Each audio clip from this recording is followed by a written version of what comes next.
suggested or in any other manner that this proposed delimitation commission is going to be working? Thank you. Honorable Minister. Thank you, Madam Chair. I think the reason why the proposal of the delimitation commission does not mention departments of government is because in order to do its work properly, this constituted body, it has the power to work, for instance, with the Surveyor General, who is very crucial. It has the power to work with the Department of Spatial Planning.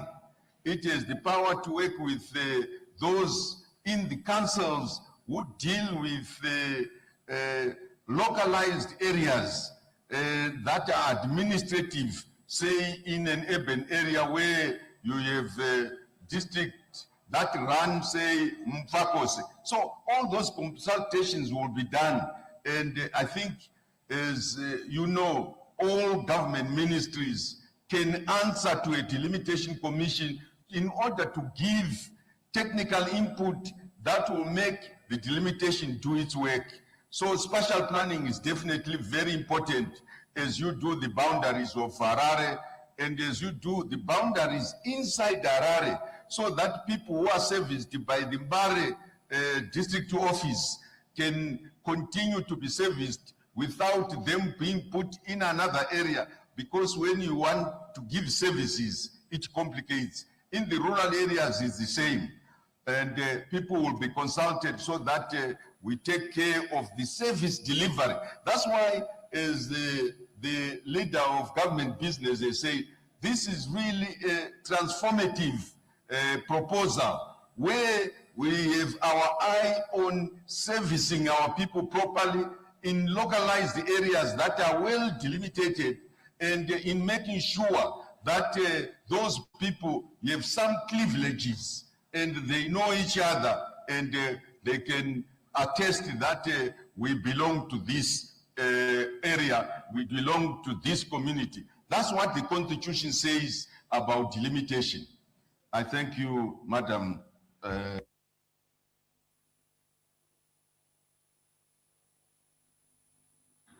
I put the amendment proposed by Honorable Wende. Is there any debate?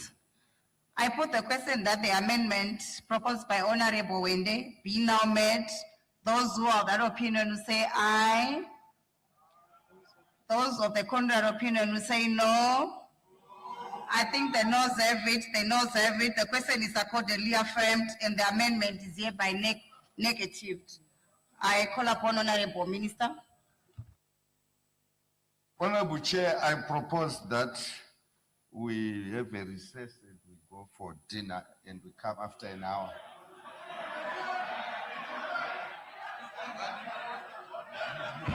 Tatodzoka, Minister. Oh, my daughter. Tatodzoka. Let's proceed. Let's just finish this bill.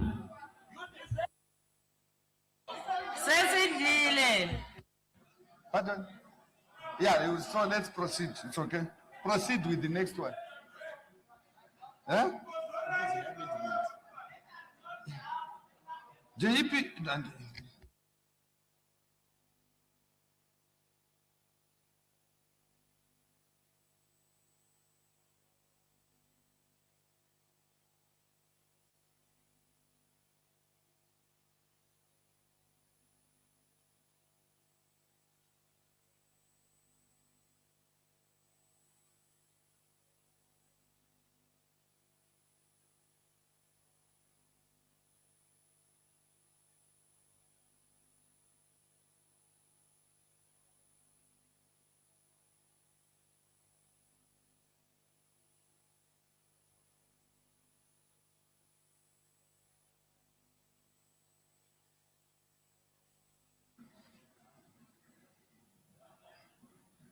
Honorable Chair, I move amendments standing in my name as they fully appear in today's order paper, where I'm proposing the deletion of Zimbabwe electoral so that it reads Zimbabwe Delimitation Commission.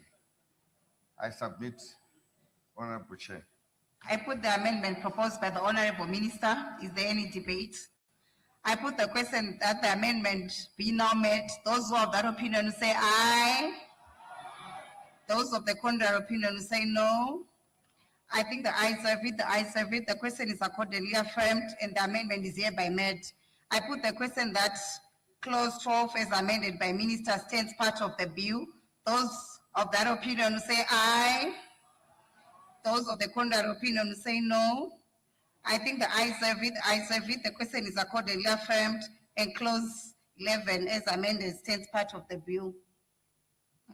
Clause 12 as amended stands part of the bill. I put clause 13, Honorable Wende. I'm not sure whether we are making progress, whether we must continue with our proposals, because of all the proposals that we are making, there's not even a single one that the minister is agreed to. No, I want to be honest, because I thought I thought. Point of order. Honorable Speaker. Wende, what's your point of order, Honorable Mtuni? Honorable Wende is not being honest in this house because just now the Honorable Minister acknowledged the contribution from Honorable Bajila and Honorable Mshoriwa. So if you say there is nothing, it's not being truthful to himself and to the house as well. I thank you. Honorable Wende, you may proceed with your amendments. Next time, you must only allow proper point of order. Not people who are jacking. Order, Honorable Wende. May you proceed with your amendments?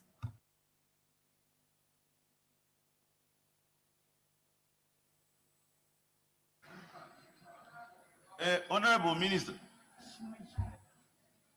nyaya tiri kutaura panapa yeconstitution. Obviously, there are things that we have that will differ. But things that international observers that we have invited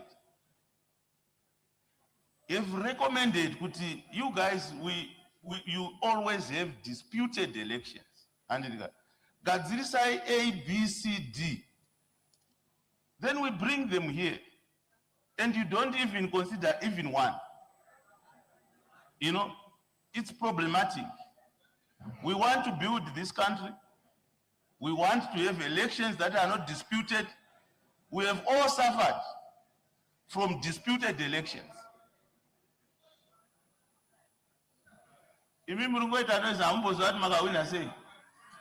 We have all suffered from disputed elections. So my appeal, before I read my submission, Honorable Minister, is please, these are not my own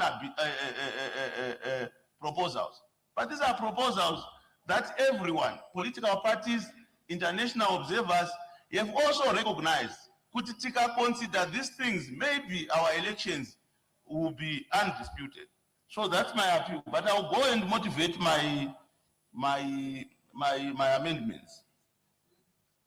I'm proposing that section 161 of the Constitution is further amended by adding that 2B, the commission, which is the delimitation commission, shall publish all electoral boundaries, maps, and polling station coordinates in an open, machine-readable format. Because what happened last time, Vaka issue a report, is at the pickup truck, and they dump it on opposition parties.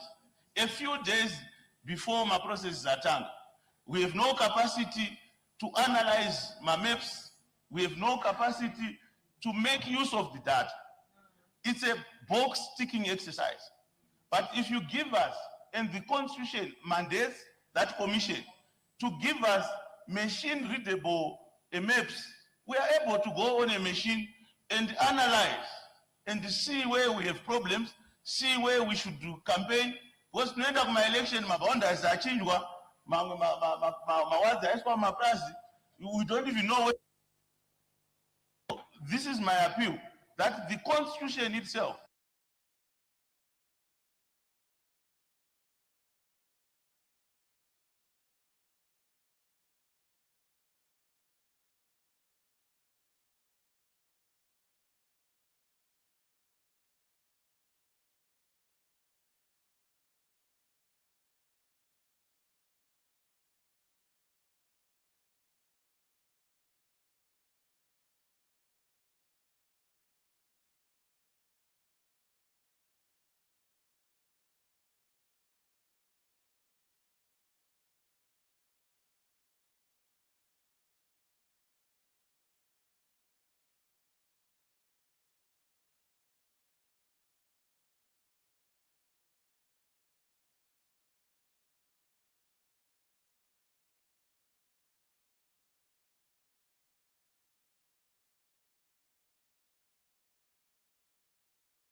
bring the act, you are committing in front of Zimbabwe's that things that you have considered in the answered, you will consider it when you bring the act.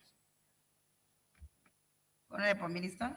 Honorable Chair, I strongly consider those issues because I think they are legitimate, and in the drafting instructions that I will give the Attorney General, I will indicate that we need something like that, and I hope that the child that they will then give to me with their justification will be exactly what he wants, but I will be guided by the drafters on how to draft it. I submit, Honorable Chair. I put the amendment. Point of order. Oh, what's your point of order, Honorable Mamumbe? Yes, thank you, Madam Chair. The Honorable Minister hasn't responded to my proposal. Yes, maybe I had gone out, but you didn't respond to my proposal of making sure that the Delimitation Commission must be independent and included in the Chapter 12 institutions. So you didn't respond to that. On which clause, Honorable Mamumbe? You know, you didn't respond. Which clause? We are now on clause 13. No, I'm saying the minister didn't respond. We're on clause 11, right? We are now on clause 13, Honorable Mamumbe, unfortunately. Yes, but then the response. We cannot go back. Okay, we can now put it on clause 13, it's fine. Clause 13 still suffice. You ask when Yes, it still suffice because we're still talking about the Delimitation Commission. you ask when I asked the minister to put his amendments. I put the amendment proposed Madam by... Chair, sorry, come again. We are dealing with Honorable Wende right now. Then we are Okay. going to move on to Honorable Minister. All right, thank you. I put the amendment proposed by Honorable Let me Wende. withdraw on the basis of the undertaking that the minister has made. I want to withdraw this so that you don't put us through this process. So I'm withdrawing my amendment on the understanding of the commitment that the minister has made.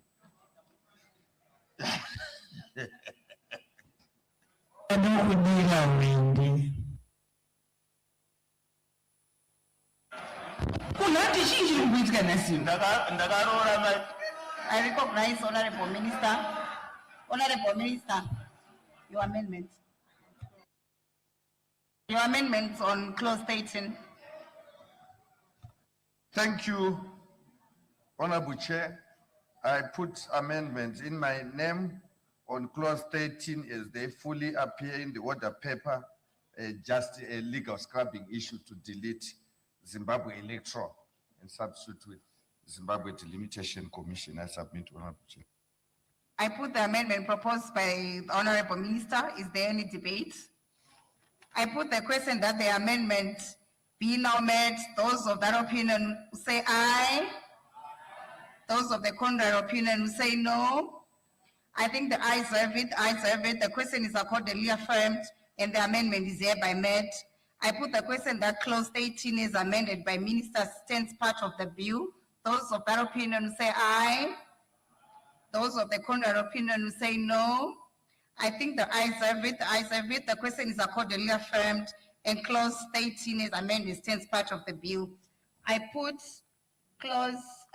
insertion of new clauses after clause 18, Honorable Minister. Thank you, Honorable Chair. Honorable Chair, I'm proposing a new insertion of a new clause after clause 13. Basically, this is just to clean up issues to do with our judiciary. We have a president of judge president, and the proposal is that we must also have the president of the Supreme Court and other judges of the Supreme Court. The amendment as it fully appears there in the order paper, Madam Chair, I submit. Is there any debate? I put the new amendments proposed by the Honorable Minister. Is there any debate? I put the question that the new amendments be now made. Those of that opinion will say aye. Those of the contrary opinion will say no.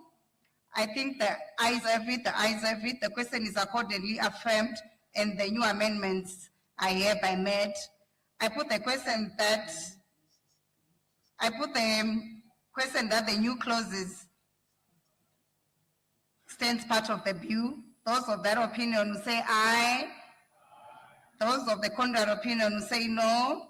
I think the ayes have it, the ayes have it. The question is accordingly affirmed and the new clauses as amended stands part of the bill. I put clause 14, now 16, amendment of section 167 of the Constitution. Is there any debate? Is there any objection? No objection, agreed to. I put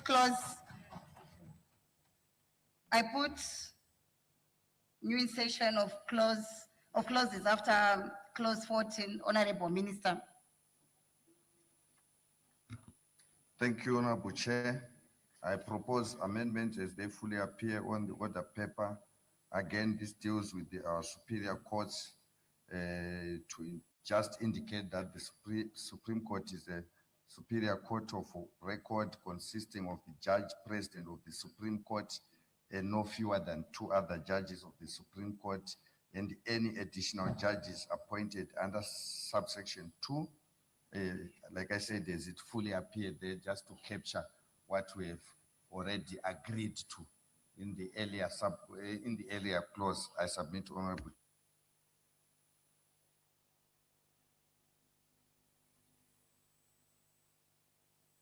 Any debate? I put the question that the new clause be now made. Those who have that opinion say aye. Those of the contrary opinion say no. I think the ayes have it, the ayes have it. The question is accordingly affirmed and the new clause is hereby made. I put the question that the new clause stands part of the bill. Those who have that opinion will say aye. Those of the contrary opinion will say no. I think the ayes have it, the ayes have it. The question is accordingly affirmed. A new clause 17 is amended stands part of the bill. I put clause 15, now 18, amendment of section 180 of the Constitution. I call upon Honorable Minister.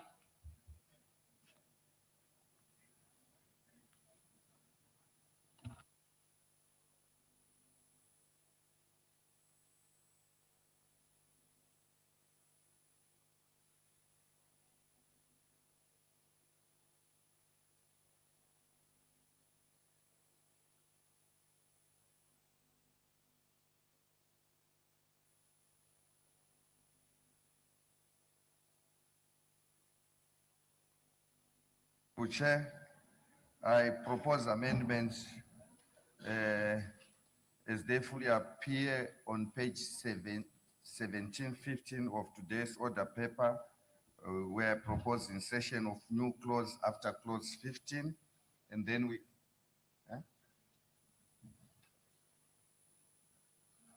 What is it?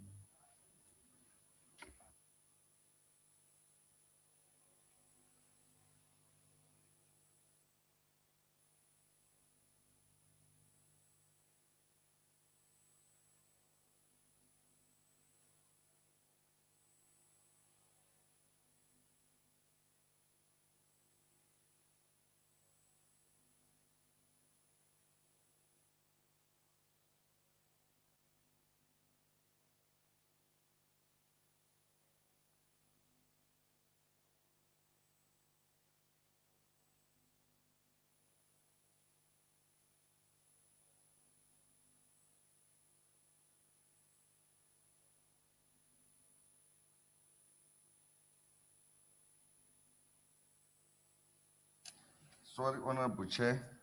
Honorable Chair, I propose amendment standing in my name on page 1715, clause 15,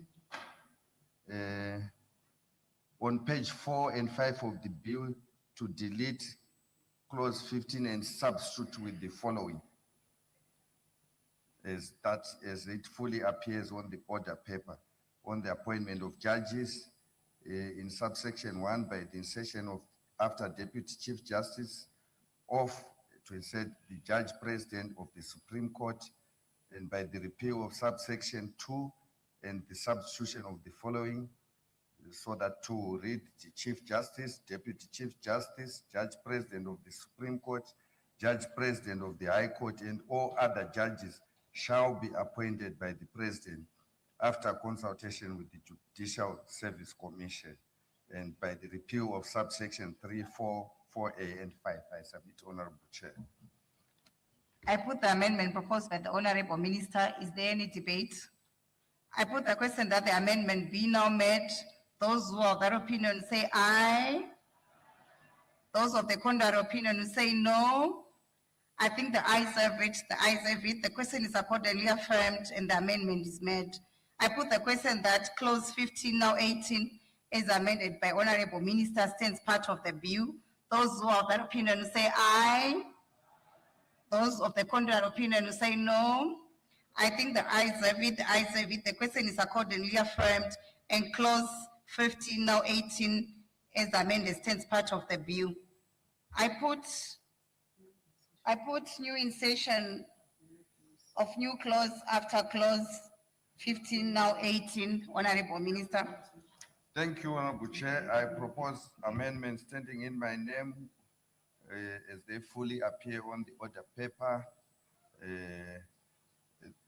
Honorable Chair, this is a new subsection, section 181, with the heading Acting Judicial Appointments of the Constitution is amendment in A, in subsection 2, by insertion of a new paragraph A before the current paragraph as follows.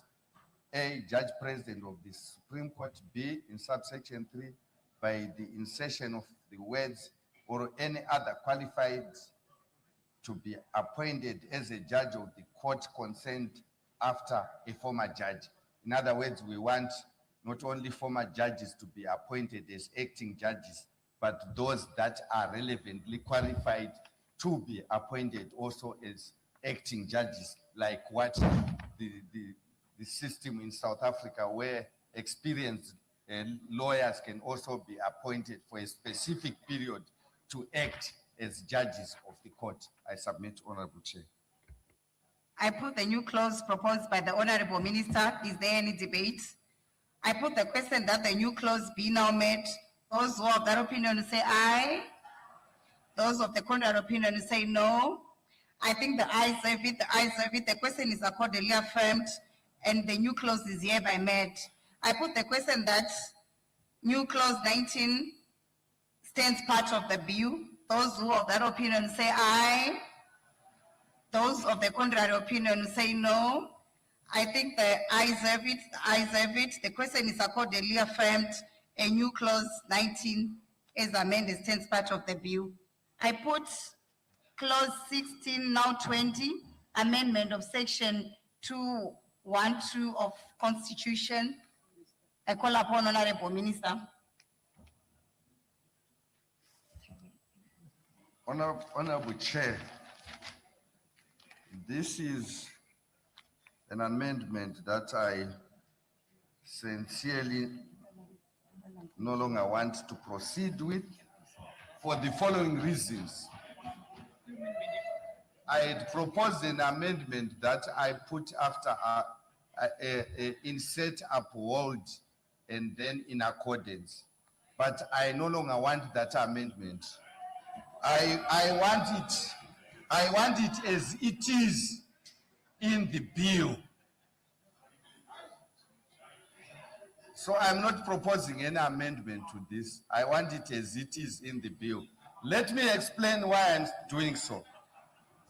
Let me explain so that honorable members, when they debate, they will fully appreciate what the Constitution says.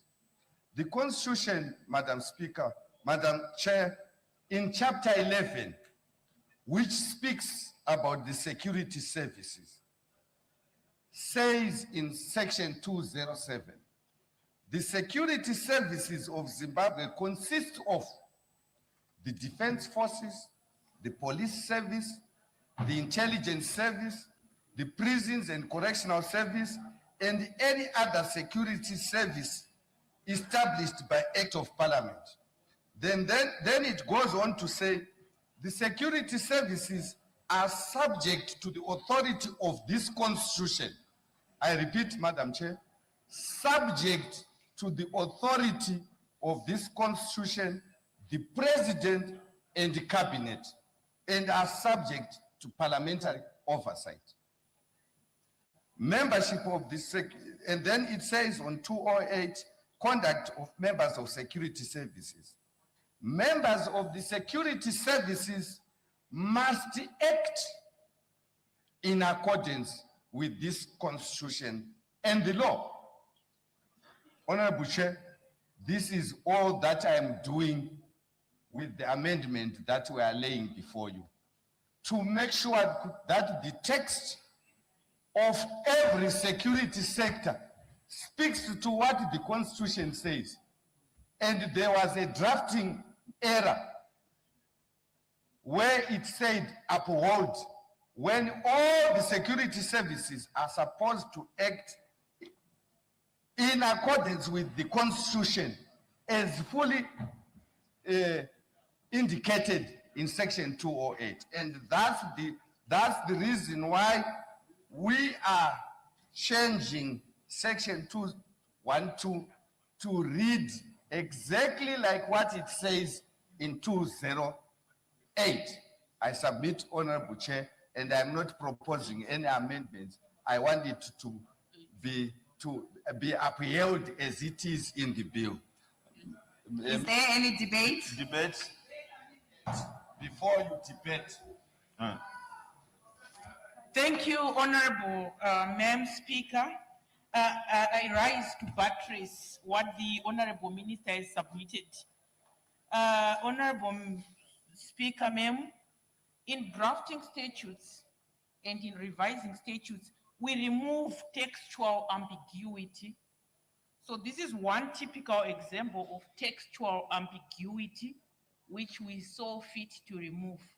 The phrase upholding the Constitution is unnecessary, and it is part of our legal scrubbing that we removed it. So ordinarily that would have been the job of the legal reviser, but it is also good that it came before the August House for consideration. I so submit, Honorable Speaker, ma'am. Any debates? Honorable Wende.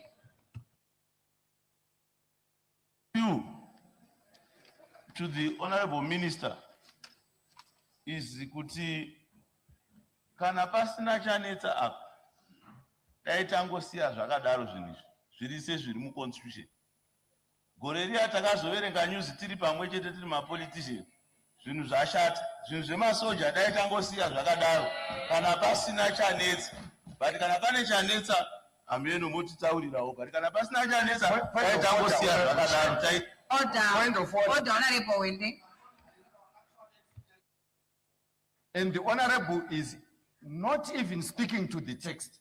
We explained what is happening, that we are, in fact, it is our duty to ensure that we clean up the statutes, we look at areas where there are ambiguities. The Honorable Member should then tell us how do we then reconcile Section 208, which speaks about all the security sector, and Section 212. Moreover, Honorable Chair, let me explain this. This Constitution does not allow, when there is no war, for the military to act without the authority of the police. They are required by this Constitution. If the police need them, they go and they then fall under the command of the police force. So there are several inconsistencies. When they are deployed to assist, then they fall under the civilian authority. So when they are required to go and do other duties, if they are assisting the police, then they have to be under the command of the police. So the honorable member must then debate why he thinks things must be left because he thinks otherwise. We are not bound by his thinking, but by what must be done. Further debate. Honorable, when the honorable minister has responded to you, to what you had asked.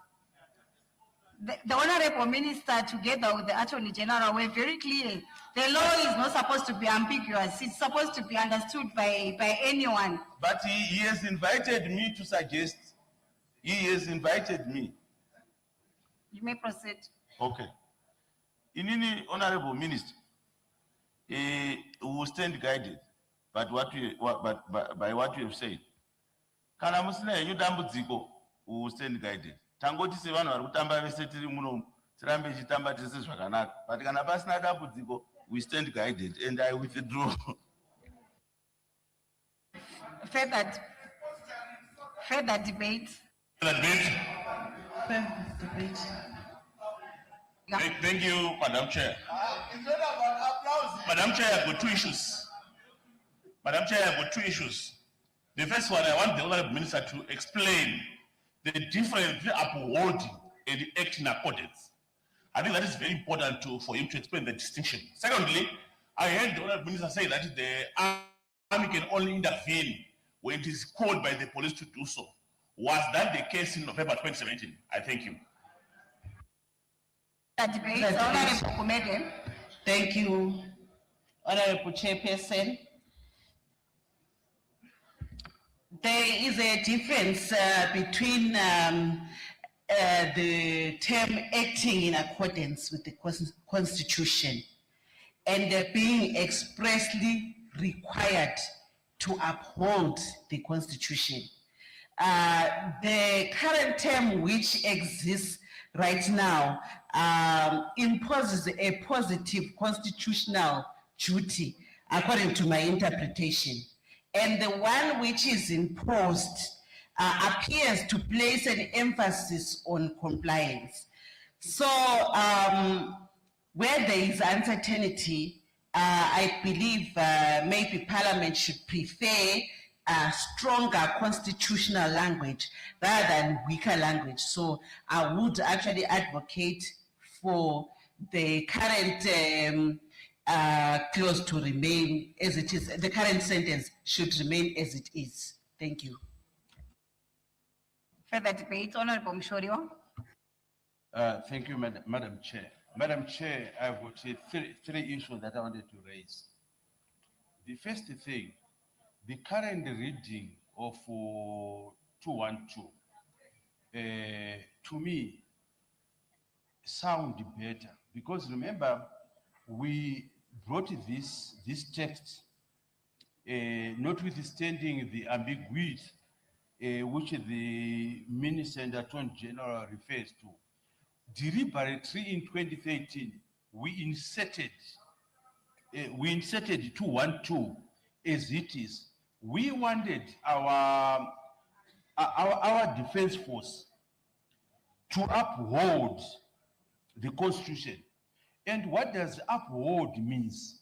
It means to defend, protect, preserve. And Madam Chair, the Honorable Minister, only a few days ago, made a submission on the order paper, which I'm actually asking the Honorable Minister to reconsider and make sure that we bring it back. His proposal was to then say to uphold and act in accordance with the Constitution. And we are going to be agreeable, Honorable Minister, with such an amendment. But I think the backtracking that we are doing now does not serve us. Honorable Chair. Honorable Chair, this may appear a small thing, but we want to make sure that our defense force accountable to the civilian leadership, be it parliament, be it the president. And that's what we want. But we also need to ensure that our defense force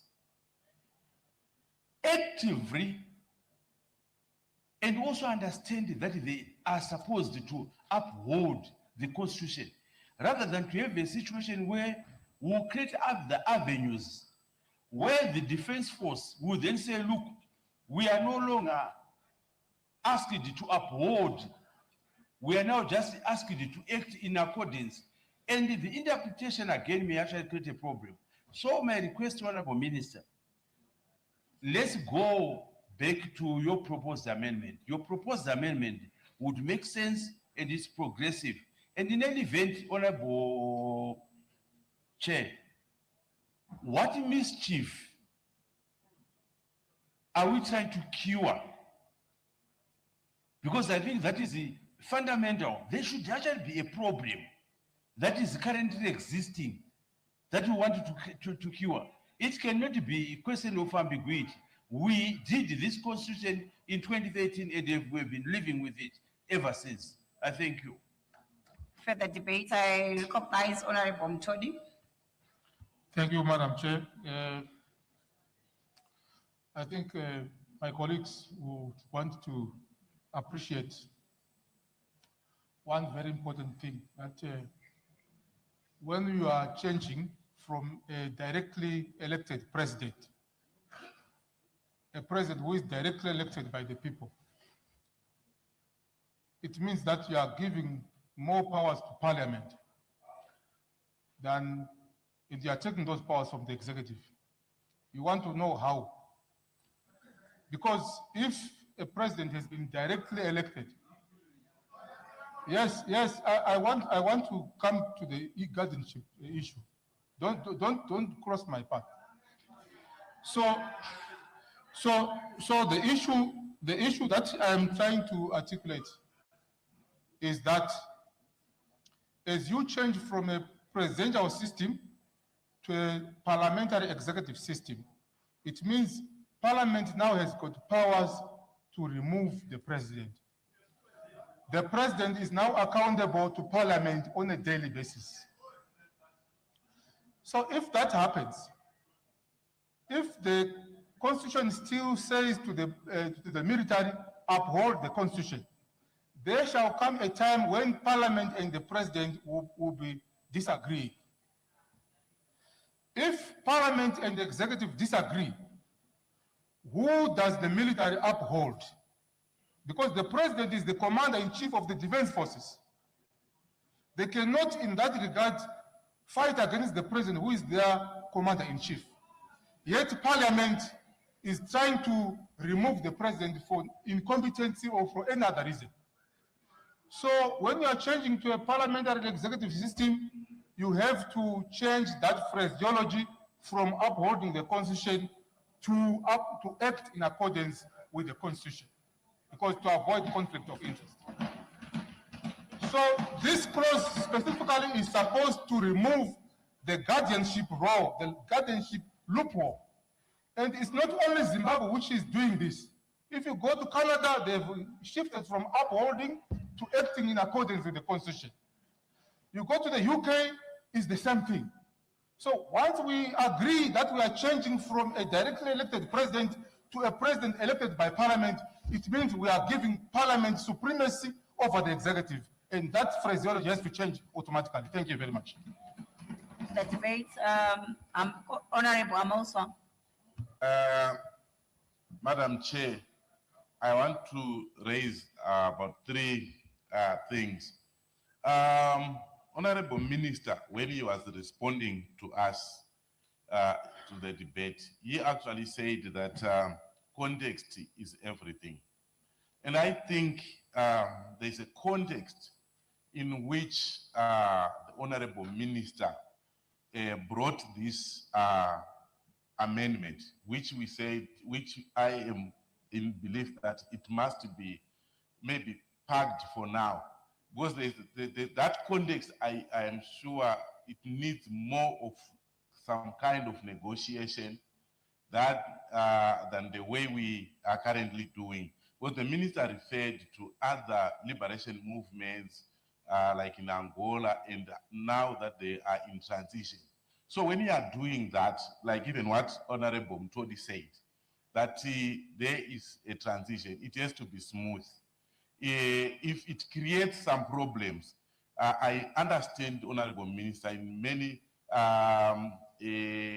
work that we have done in Parliament, we have decided to pack some amendments, even including the amendment of the elections that you referred to. There is no harm. There is no harm, Honorable Minister. You have nothing to worry. You have highlighted the section you have read, that there is a civilian leadership to the military.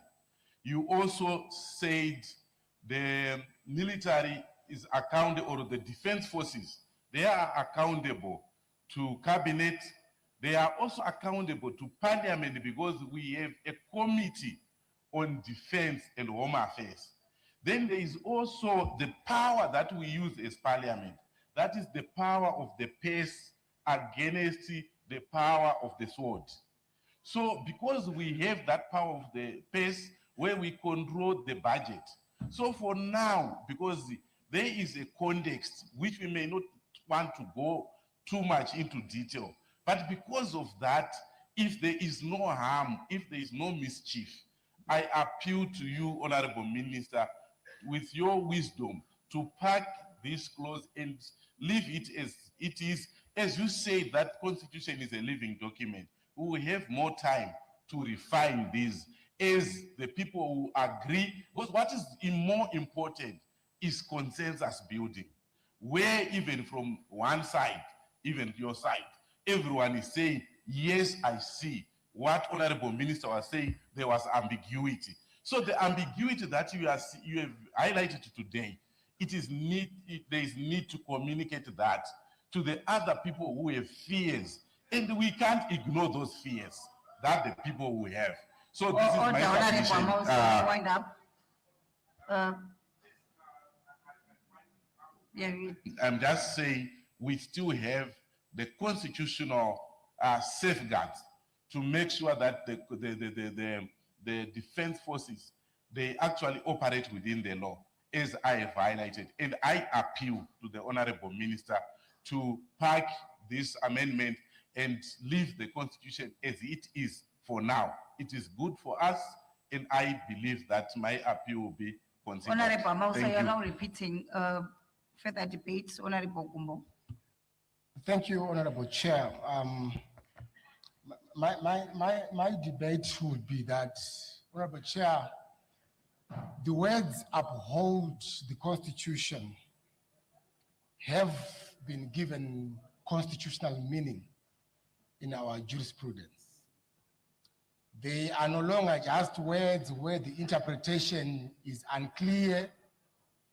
Following the 2017 Restore Legacy, the High Court was required to pronounce itself on whether or not the military's intervention was in fulfillment or not of a constitutional obligation.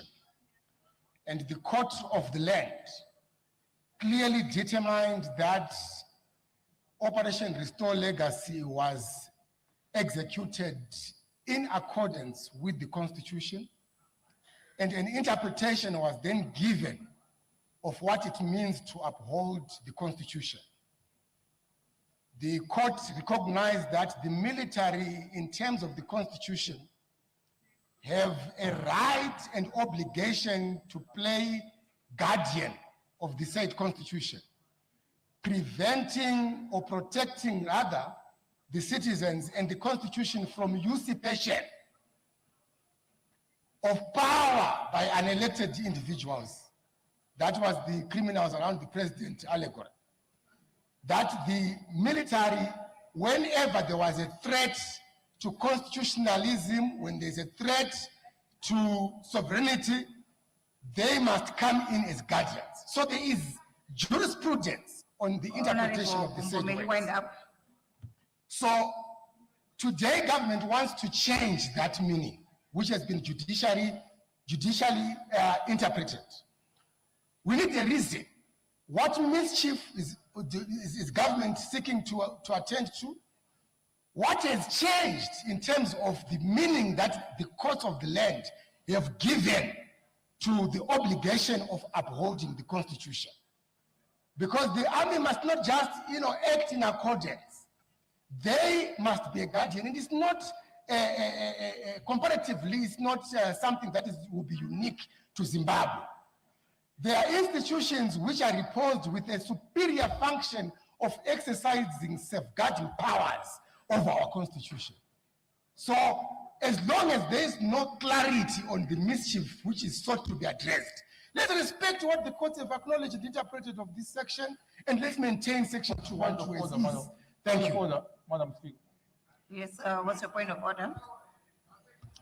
Madam Speaker, the Honorable Advocate is trying to give a blind eye to the material facts that he knows are there in the Constitution. He knows that the guardianship of the Constitution is left to the Constitutional Court under Section 167 of the Constitution. It's not the barracks which must safeguard the supremacy of the Constitution. It's the Constitutional Court. So what we said is that as we are transitioning from a presidential system to a parliamentary executive system, we need to separate and to remove any form of interference from the barracks on the civilian authority. So this clause makes sure that the military keeps in its lane of maintaining territorial integrity and sovereignty from external threat. But Betting. If Is you that want- a point of order? Yes. if you want the military, But he's not. Thank you, Honorable Mtoni. He is Mtoni, debating.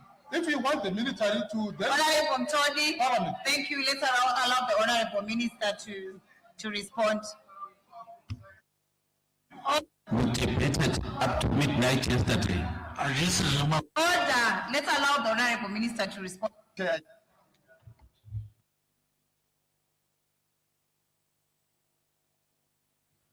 I'm following the debate. I tend to agree with Honorable Mshoriwa, but I just want Honorable Gumbo to give me comparisons of constitutions that have this kind of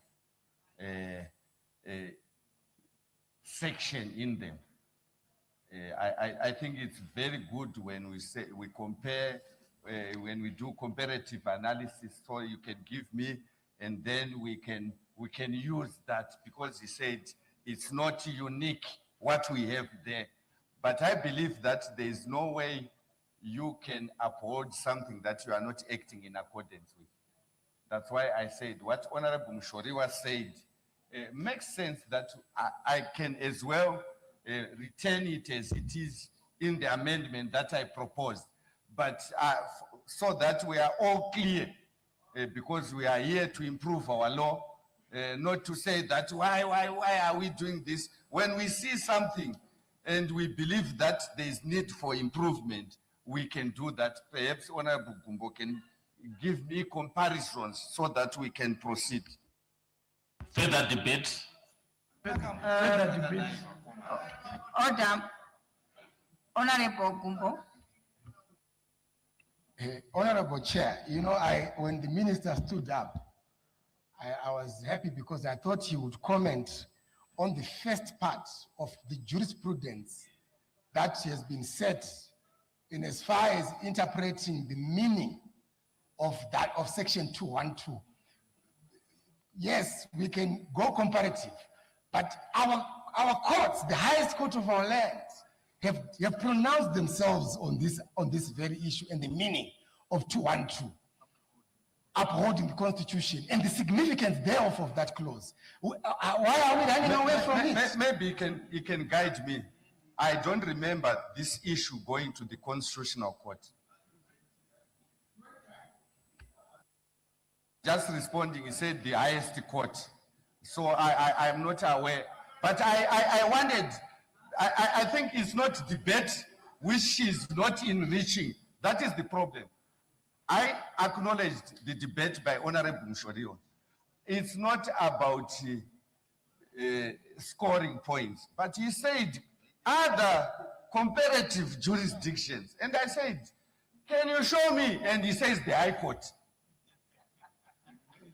It becomes disappointing. I quoted his own words to say other jurisdiction, and I wanted to those other jurisdictions. Then we can copy those jurisdictions. But he's now saying the Zimbabwean High Court, which is highest court. I then remain confused. Further debate. Debate. I can call the government chief whip.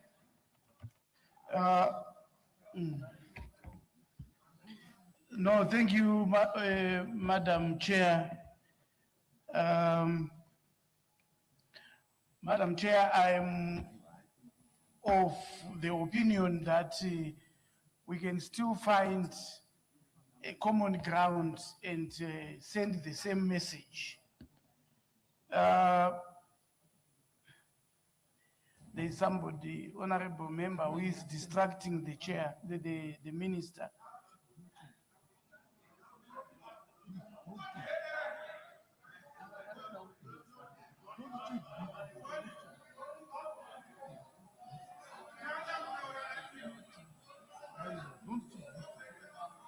Order. Honorable members on my left.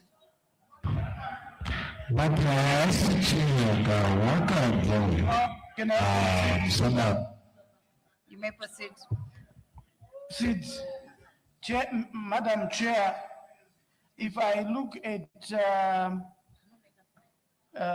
section 207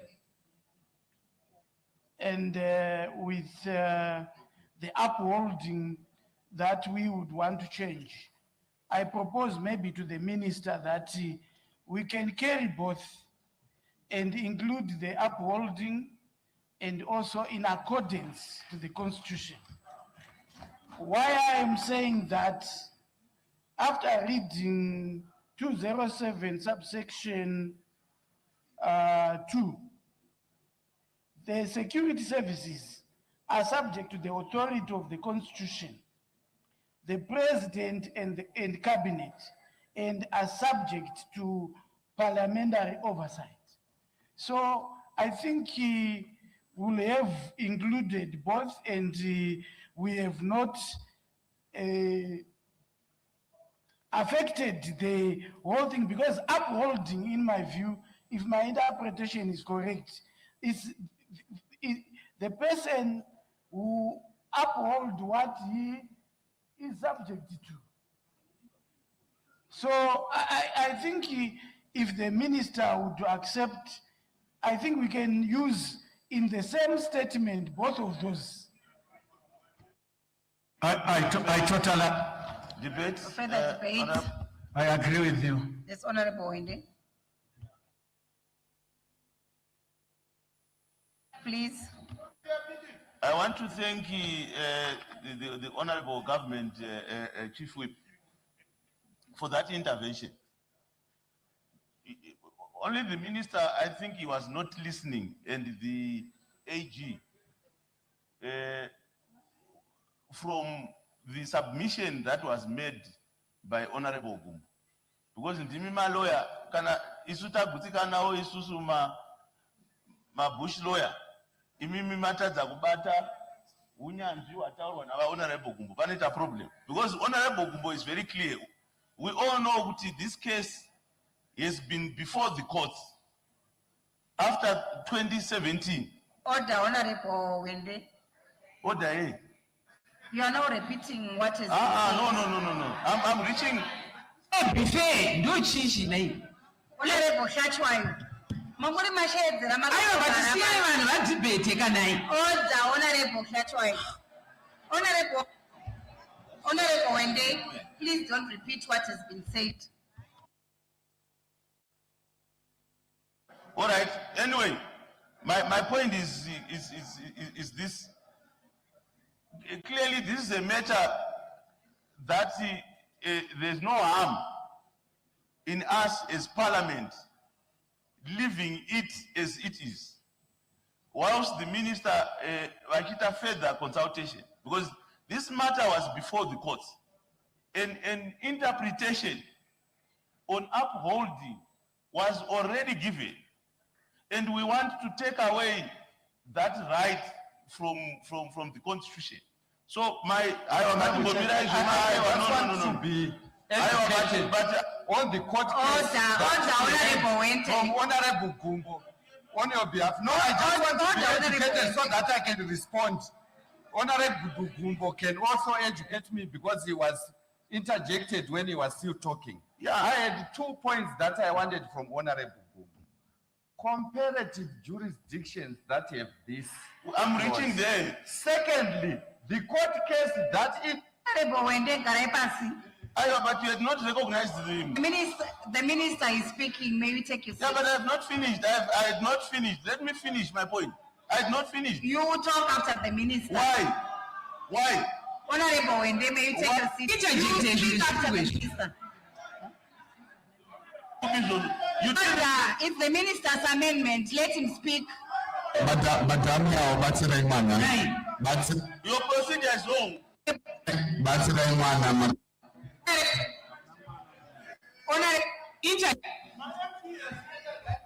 And I've also asked you to take your seat. Why? The minister. Why? Let the minister clarify, then you proceed. I have not stopped you from debating, but I just want the minister to clarify. But how does he clarify? You come after I finish. I have not finished speaking. Honorable Wendy, are you not arguing with me? Yes, I'm arguing. I will not allow you to argue with the chair.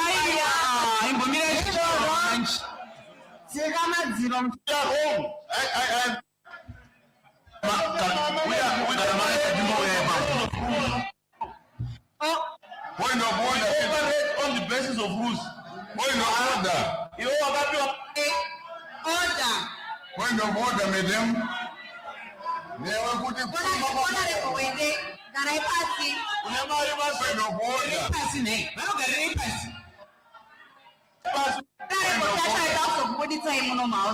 You have been talking. I'm not sure what I'm going to Point of order. Point of order is that point I have the floor. You never. Point of order. I've got a point of order.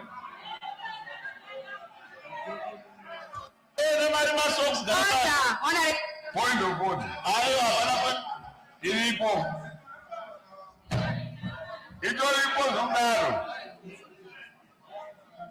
Thank you, Madam. Honorable Minister. Go and see Victor. You must go and see Victor. Order. You are not supposed to be in this parliament.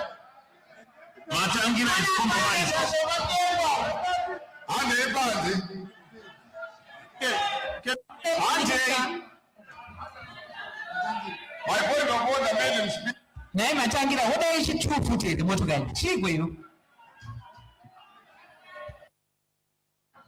Mota dzakapera matangira garabasi akuchina wakatowana chisiyana nazo.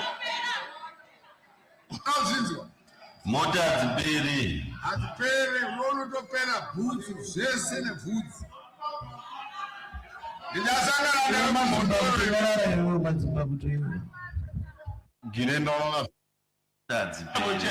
Let me matangira inga uri munhu wokunyarara. Finish my point. Finish. All right. Madam Chair, they mambo lodgika chikafu. Pambo ya mumwembo mbozorora. Thank you very much. Honorable Makumire, you're out of order. Ukana ndiri kutsanya, haundimanikidzi kudya. Honorable Wende, you may proceed. Thank you very much. Thank you very much, Honorable Chair.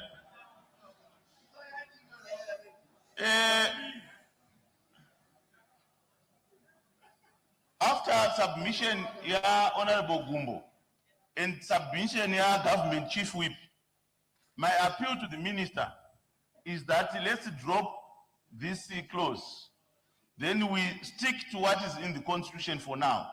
Whilst we give him time to go and look into the submissions by Honorable Gumbo, what the courts have said, and what the members are talking about here.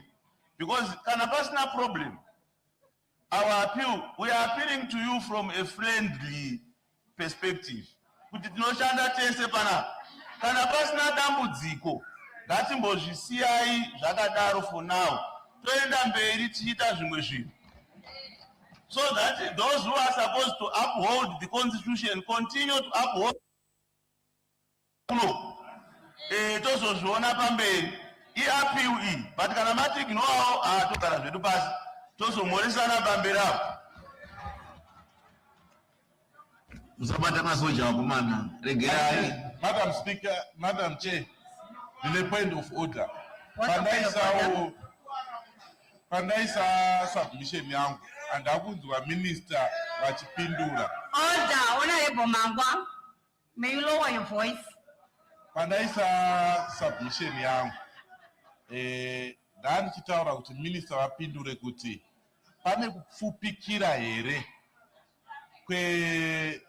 kwezviga zviri mubumbiro remutemo zvinopa parliament ino masimba ekuti aongorore kushanda kunoita masoja nevamwe vedefense forces uyezve nekushandisa simba rebudget kwatinoita uye nekuti kune ministry kune zvakare portfolio committee yedefense.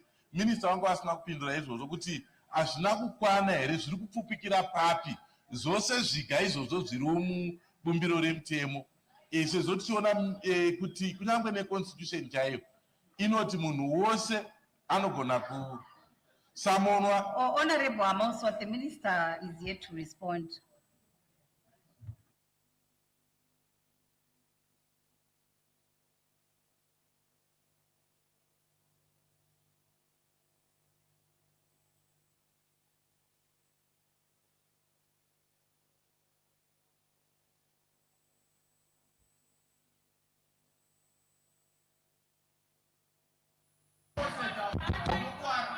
Madam Speaker, masoja nema edangosiyana nemasoja.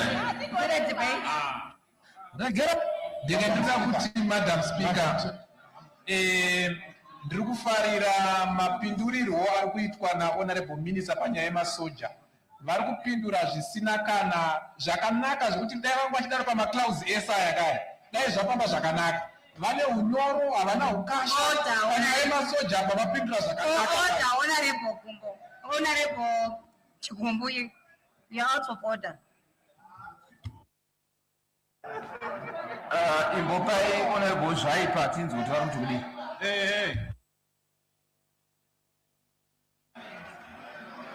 Honorable Zvaipa. Maita basa chair. Ndiri kungoti kuna minister. Mafambiro atagara tichiita kana pasina dambudziko riripo ravanogona kutiudza, upholding ngaingoramba iripo, nekuti kana yobviswa panoita sekuti panenge pari kuda kutsikanwa tsoka. Saka tiri kuti isusu ngaingoramba yakadaro tigare zvakanaka munyika yedu. Ndatenda. Further debate.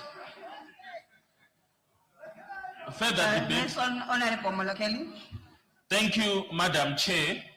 I know that my honorable colleague, Honorable Gumbe, had requested the Honorable Minister to shed more light on the alleged mischief that has occasioned this proposed change. And up to now, he has not yet done that. But I would suggest that from the precedent set in 2017 and the subsequent change of leadership in this country, that is the mischief that is being addressed. It is a preventive strike to avoid a repetition of what happened in November 2017, which in my view is an exercise in futility. The Honorable Minister must be informed that the National Army, with or without changing this specific part of the Constitution, will still reserve its right to intervene for the best interests of the people of Zimbabwe. Because ultimately, it is accountable to the people of Zimbabwe. So to the extent that it is an exercise in futility, the Honorable Minister may be advised to maintain the original text and at the very least take the compromise offer from our Honorable Chief Whip, who in his wisdom is already proposed an alternative that joins the two options, and we move to the next clause. If we adopt what the Honorable Chief Whip has said, I think it's fair enough. Let's move to the next clause. Thank you. Further debate? Further debate? Honorable at the back. Oh, thank you. My name is Honorable Sachs. Right. Honorable Chair, what's the worst that can happen to our country if we just leave that term uphold? What's the worst that can happen to us? I thank you.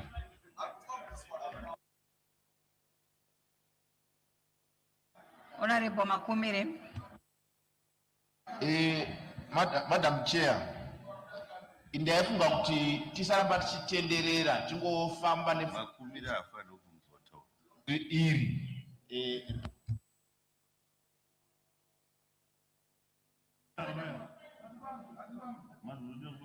close iri mubato chigaro ndaiona sokuti dei tango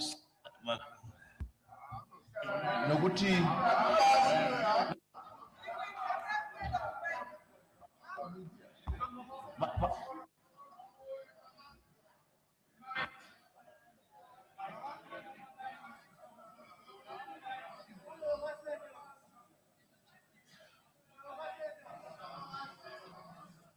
Order. Thank you. Kumira zvite. Nyaya dzakashambira. Chii chanoita naye munyaya dzakashambira? Uri dokta wangu chii? Thank you.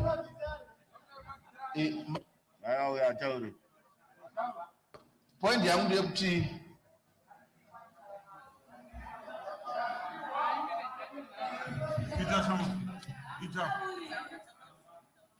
point yangu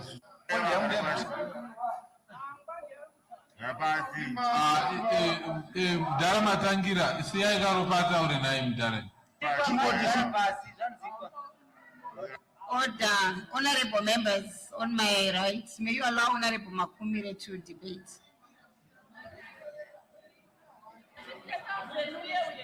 tiri kuti isusu kana masoja asina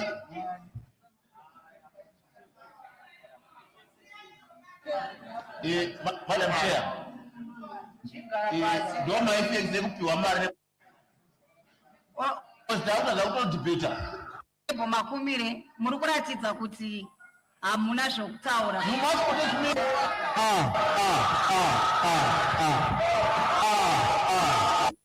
Tonga is repair chair.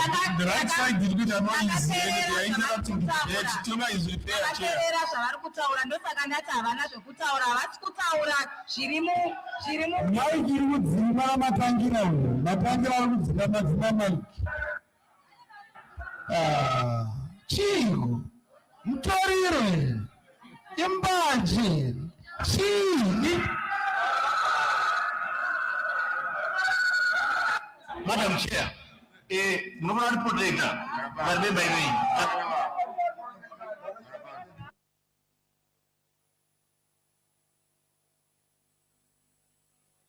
Matangira chigo. Mutoriro ere, guga ere.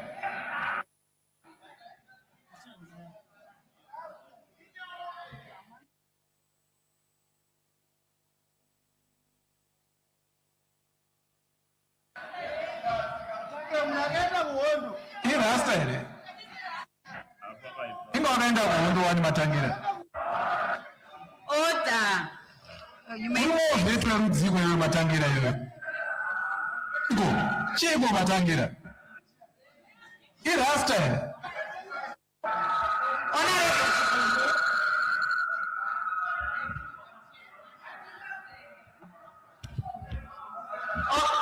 You may debate. Debate, Madam Chair, but I think honorable members from both sides should respect the sanctity of this house.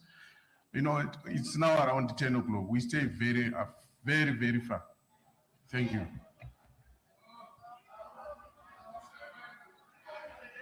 Remigio.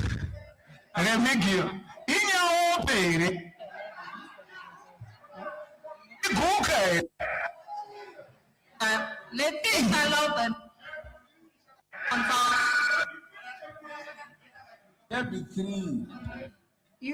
He's here to respond to what you had debated. The Honorable Let's allow him to Makumira go out and come back with feedback. Honorable Makumira wana kuzotaura regai vatau. Honorable Makumira sumukai mutaura.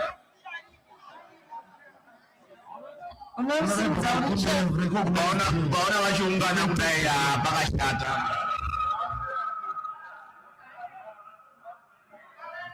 Wosenzawo muchere. Yacho. Daira. Echa seko na etete.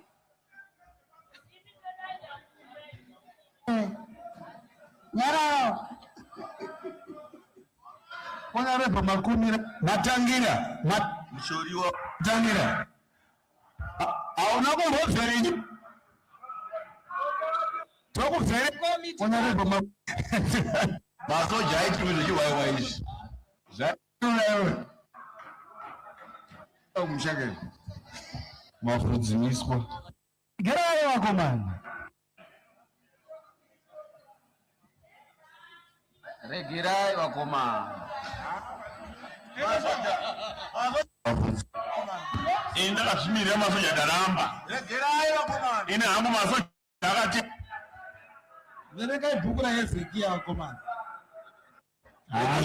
Regerai. Zvimwe zvese tina. Enda.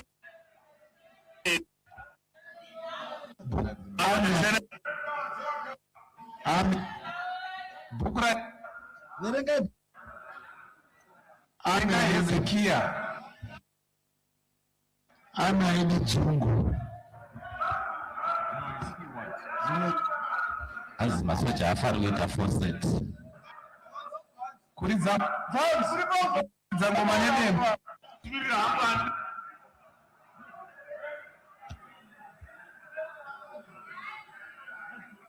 Umwe anobverenyu.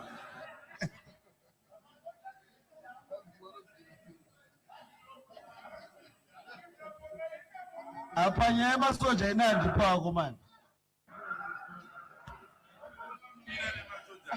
Let's divide the house. Let's divide the house on this issue. Matangira unobverenyurwa. Divide the house by masoja.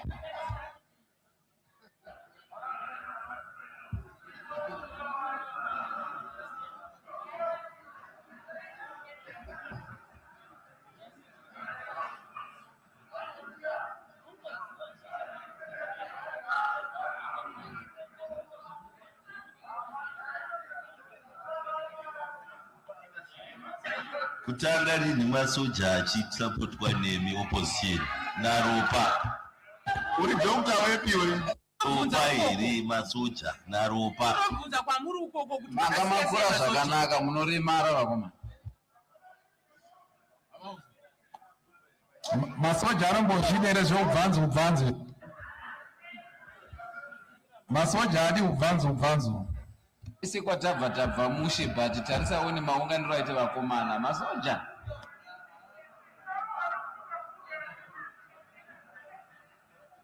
Masoja adi bunga yo.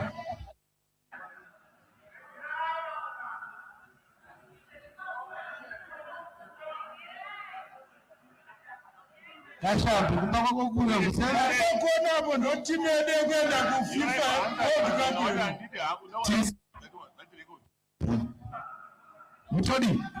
Mutodi, tiri safe here. Tiri safe. Musakanganwa nzira dzemasoja vakomana. Matangira gara. masoja. Gara. Iwe matangira. Masoja ayo.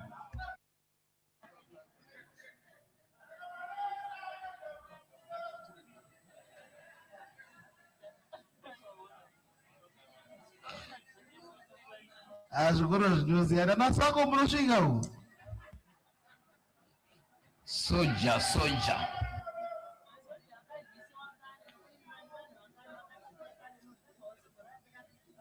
Gumbo wako pia. Mdara mapiki tera yo kumzoro.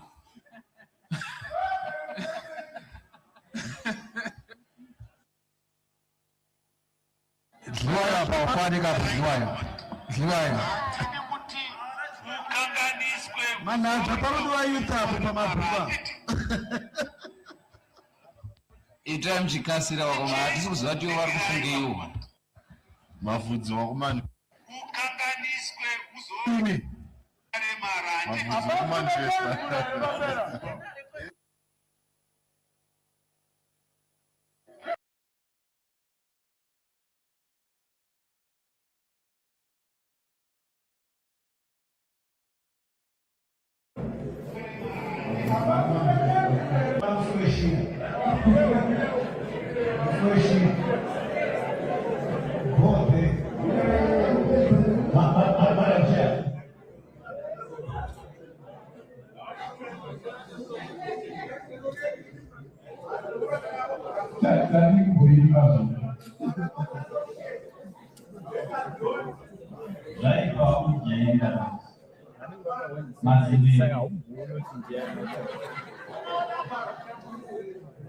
Muswe akazvinzwa akapauka kuti augabatsira akambuka usiku himari akafuratira usonotinda utaura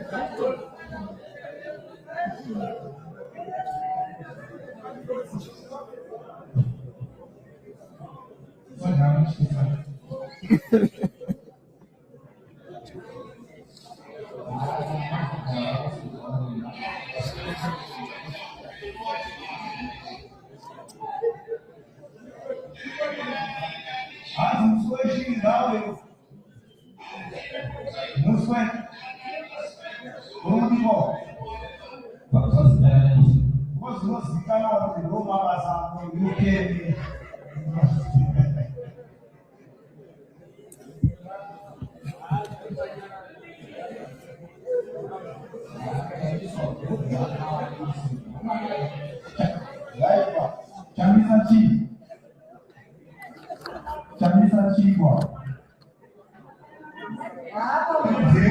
Jewe wanisa bozi wakona majia ebanobatsira vanhu vapereka. Pausimuya vapereka.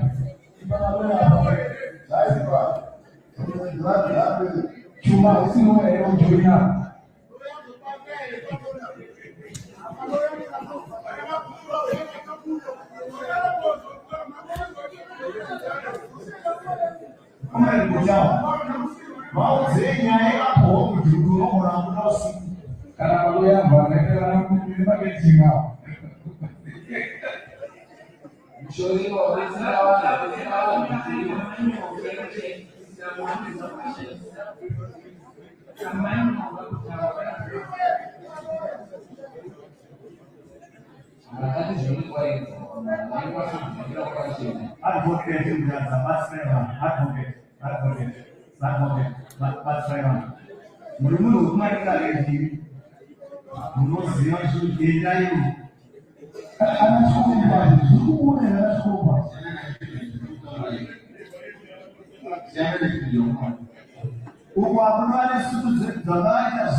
Order.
Close yacho kuzidzira zvimwe yange iri close 15 saka munodinishaitomanyashasoti yakozi but ndiyo yinhu ende muri 15 saka tichizoti maamendments azoita yapo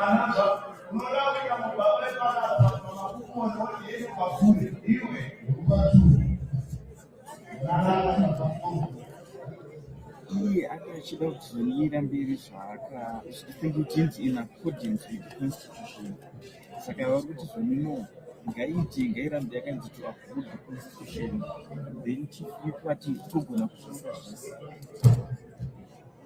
saka ndo zvari kukonza kuti zvinoita uye dzinonetsa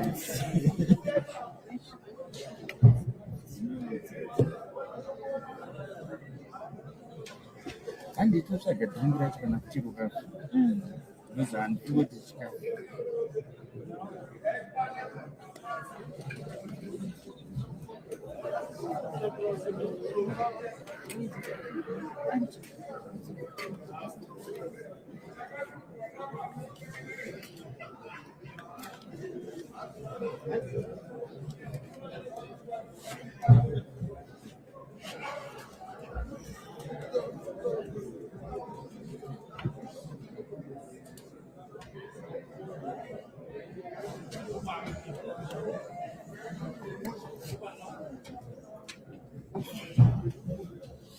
ndonotsvaga mvura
My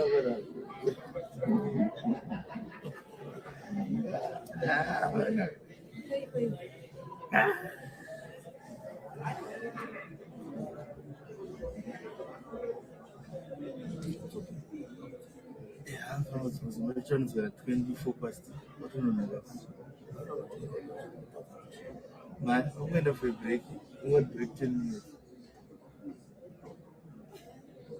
How much you got? 10 minutes, I switch you. How much blow you?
I'm going to peace and then I'm going to call.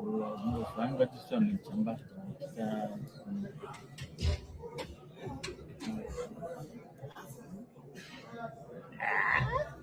Yeah. I'm going to invite my student leaders, so I'm going to manage my students there, my students check, my students.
Ndapedza raisi.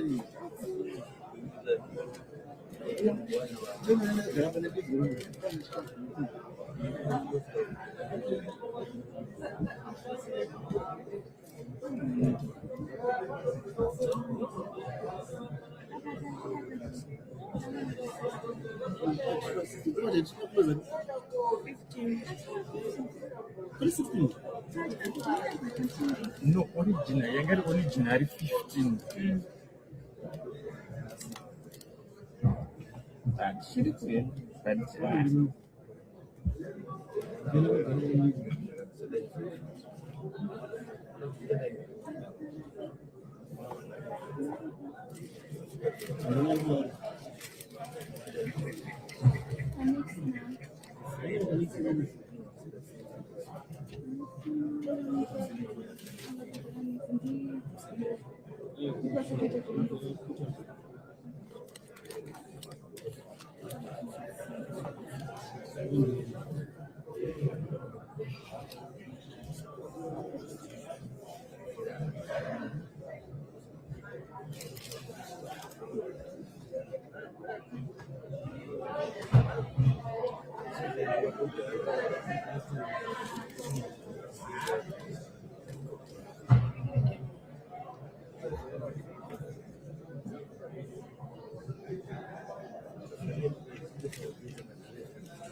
I think it's 24 past 12. Dinas. Dinas. Yeah, more than us.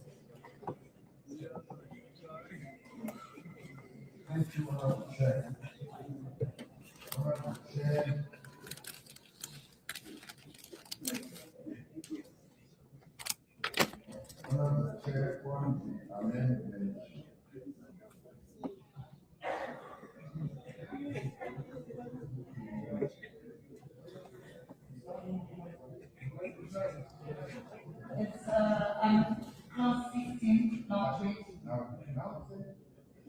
Clause 16, not 20. I propose in Honorable Chair that we delete and substitute its clause 20 with the following: that the bill is amended on page 5, bill 10 4 and 7 by the deletion of clause 20 and the substitution of the following. So that the bill and substitution of section 212 of Constitution, so that it will read section 212 functions of the defense forces include its substitution following. Functions of the defense forces, and then we start by saying subject to sections 207 and 208, the function of the defense forces to protect Zimbabwe, its people, its national security interests, its territorial integrity, and to uphold the Constitution. Honorable Chair.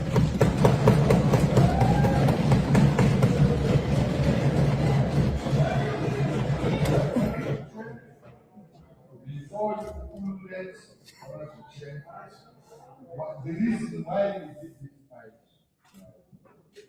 just came because we had the way of you know why it's like that. So let me explain so that honorable members who appreciate it. You know, the chapter 11 is about security forces. And section 207 lists them and what they are supposed to do. And in section 207, subsection 2, it says that the security forces are subject to the authority of this Constitution, the President and Cabinet, and are subject to parliamentary office. But it is a stand-alone section that was not speaking to the other two. So what I'm proposing is that in doing the upholding function, which we all do, we take on here in Parliament to uphold the Constitution. That must be done subject to this section, which is the general section of security sector, and section 2848 on conduct of security sector. I so move, Madam.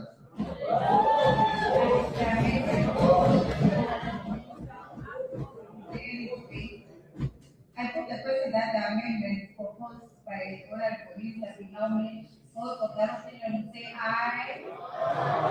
Those of the contrary opinion say no. I think I agree, the question is about the year frame, the amendment is there made. I put the question that clause 16 of 20 is amended by the minister take part of the bill. Those of that opinion say aye. Those of the contrary opinion say no. I think the ayes have it, the question is about the year frame, and clause 16 of 20 is amended and part of the bill.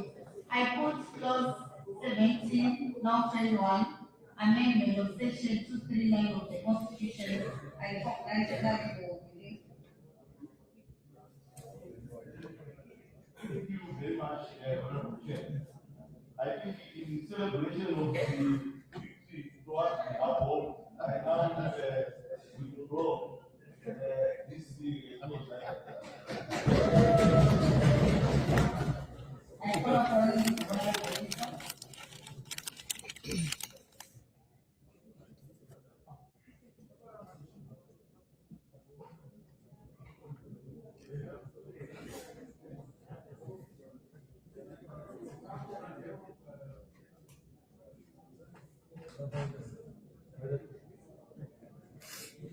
Thank you, Honorable Chair. Honorable Chair, I propose amendments setting in my name on page 17, 16, they actually are applicable for that. It's just division of everything. And I substitution in everything. I put the amendment proposed by the Honorable Minister is there debate. I put the question that the amendment be now made. Those of that opinion say aye. Those of the contrary opinion say no. I think the ayes have it, the question is about the legal frame, the amendment is here 17, now 21 is amended by the minister since part of the bill. Those of that opinion will say aye. Those of the contrary opinion will say no. I think the ayes have it, the question is accordingly affirmed. A clause 17, not 21 is amended since part of the bill. I put clause 18, now 22, review of part 4 of chapter 4 of the Constitution. I call upon Honorable Minister.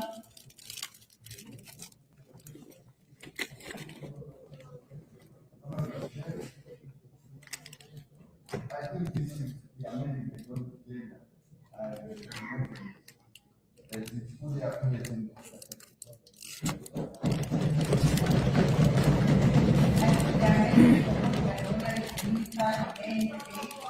I put that amendment be noted. Those of that opinion say aye. Those of the contrary opinion say no. I think the ayes have it, the question is upon the legal affairs and the amendment is hereby made. I put clause 19, now 22, amendment of section 243 of the Constitution. I call upon Honorable Minister.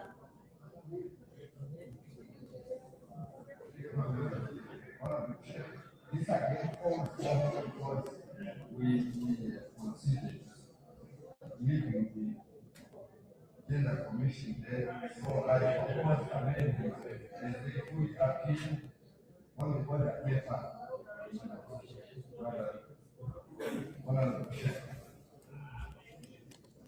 I put the amendment proposed by the Honorable Minister in debate. I put the question that the amendment be noted. Those of that opinion say aye. Those of the contrary opinion say no. I think the ayes have it, the question is accordingly affirmed and the amendment is hereby made. I put clause 20, now 22, amendment of section 259 of the Constitution with any debate. Is there an objection? No objection, agreed to. I put clause 21, now 23, amendment of section 281 of the Constitution. Then I call upon Honorable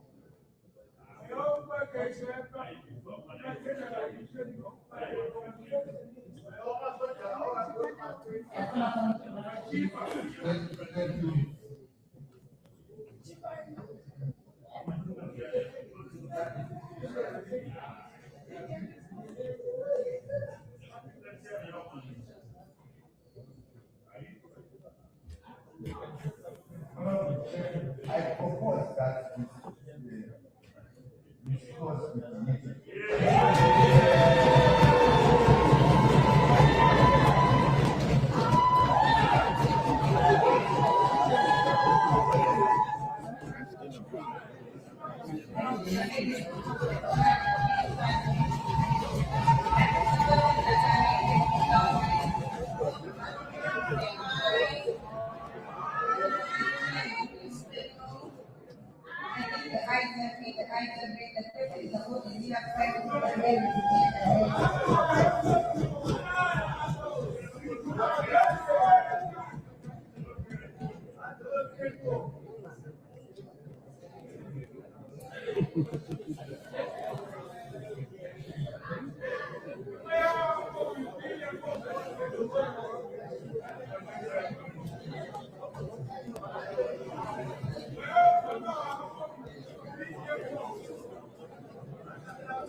I put clause 22, clause 23, review of part 6 of chapter 4 of the Constitution.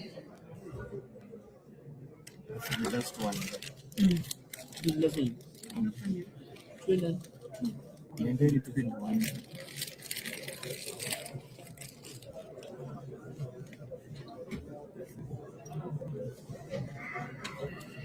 Is there debate?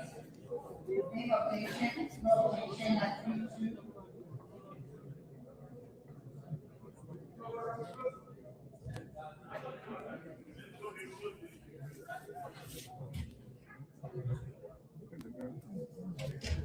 I put cessation of new clause 23.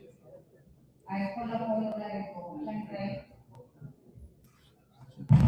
Thank you. Thank you very much, Honorable Chairperson. I rise to propose an amendment standing in my name.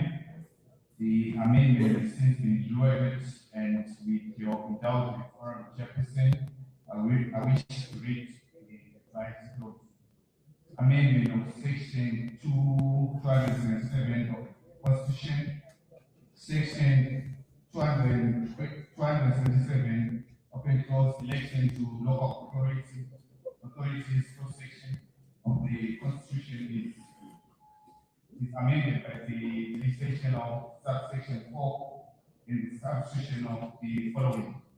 An act of parliament may provide for the election by a system of proportional representation referred to in subsection 5 at least subsection 4A, 30% of the total members of the local council elected as on white basis is women,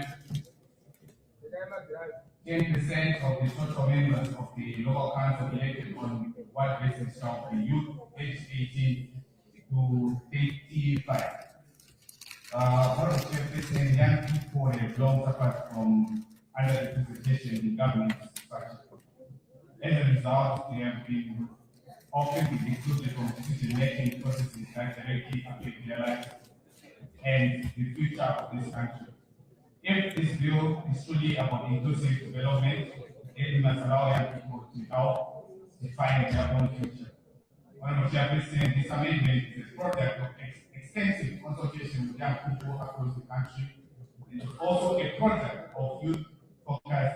It reflects the aspiration of the generation that seeks meaningful participation in the government and development of their communities.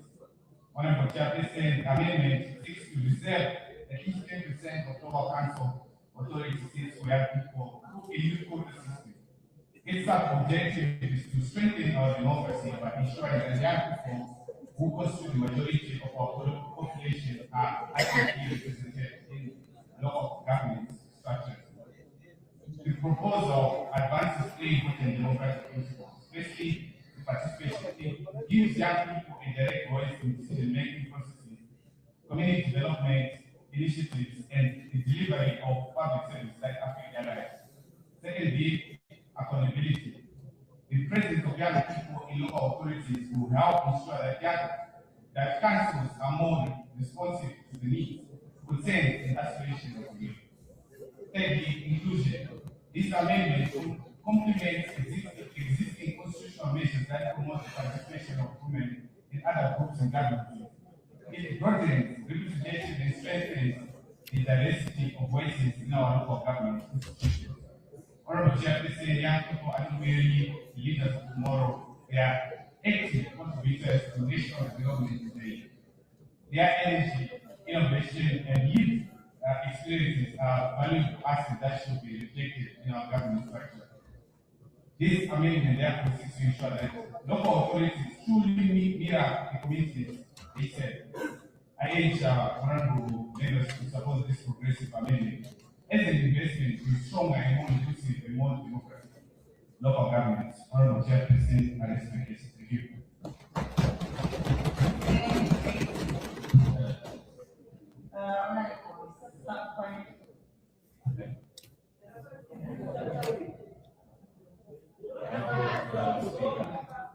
If I may, Honorable Chair, this is an amendment that was agreed by the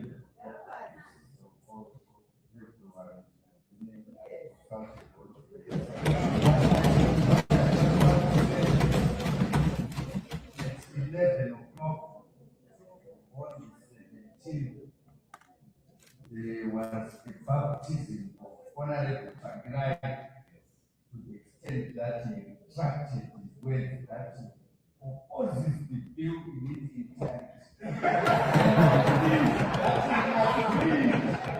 to be sent as a emissary of youth from across the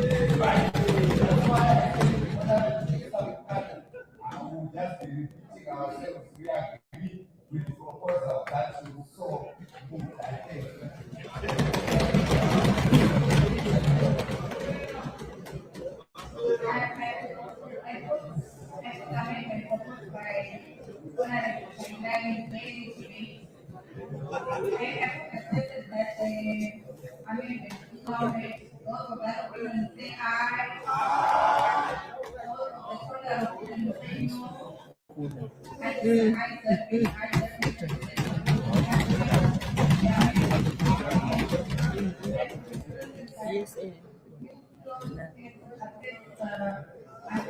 Proposed by Honorable Chairman, same part of the bill. Those of that opinion say aye. Those of the contrary opinion say no. I think the ayes have it, the ayes have it, the part of the interference and the new clause, same part of the bill.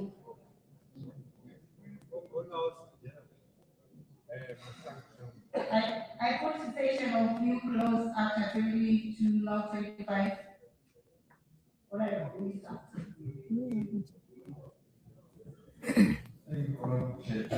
Oversight what that the National Council for Provincial Assembly for Chiefs, the innate secretary, the Constitution says 5 years. So I move that amendment, page 17,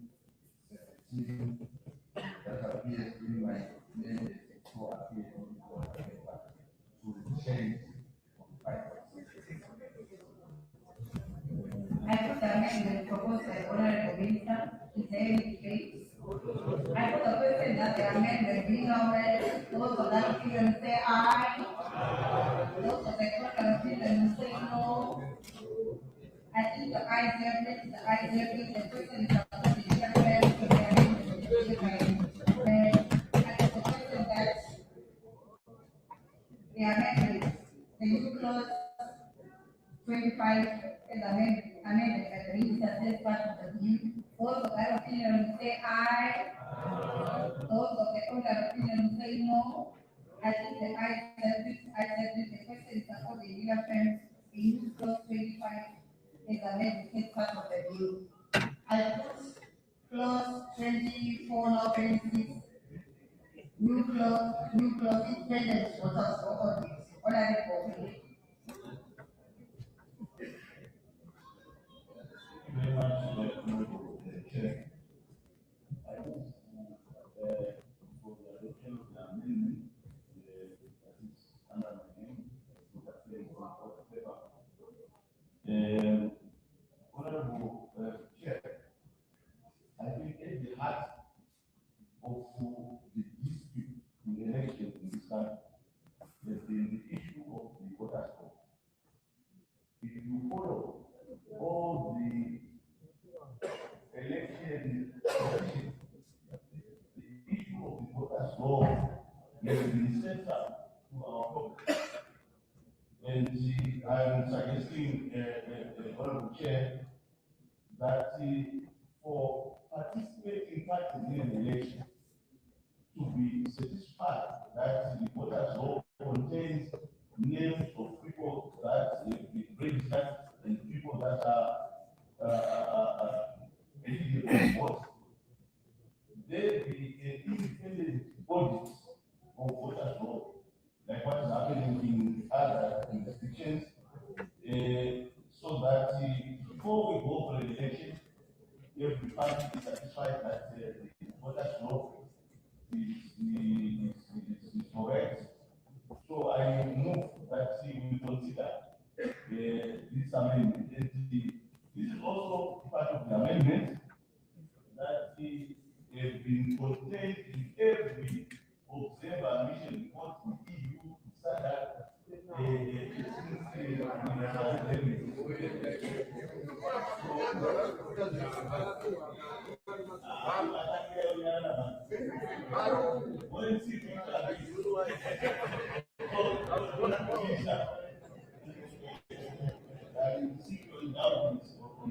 Thank you.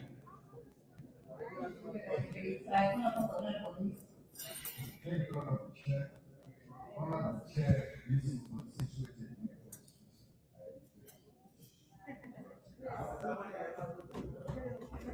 I put the amendment proposed by Honorable any debate. I put the question that the amendment, made, those of that opinion will say aye. Those of the contrary opinion will say no. I think the noes have it, the they know that the person is supporting the affirmed and the amendment is thereby negative. I put new clause 25, now 26, media access and freedom. Honorable Wade.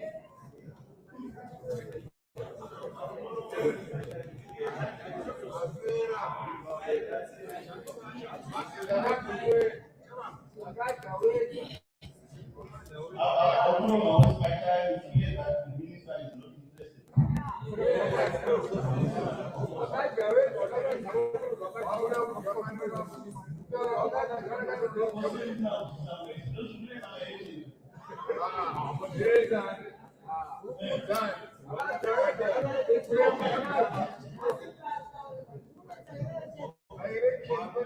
Okay, I think if the minister can restate it, then I will go because he's making a commitment that he will consider. Because what he wants to see for him at the future date when he amends.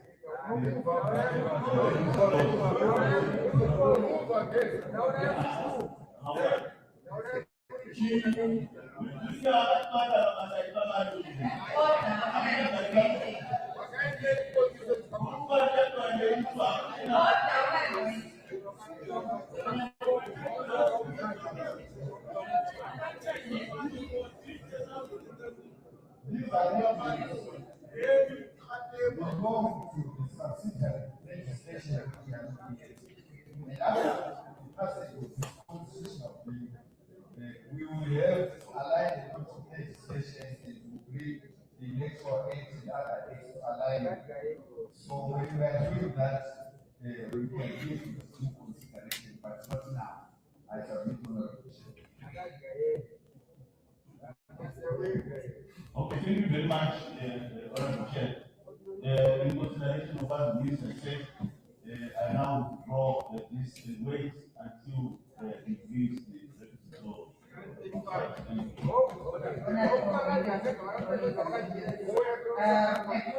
New clause 26, Honorable Angela.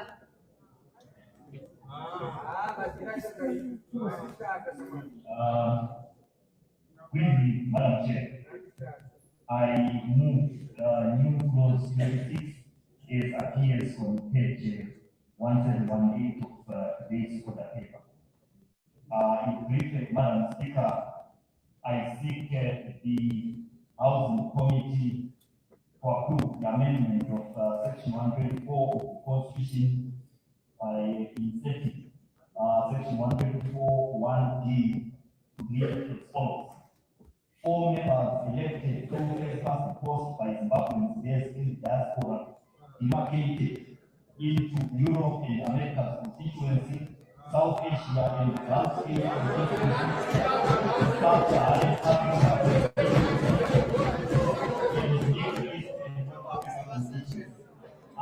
Madam Chair, in writing this proposal, I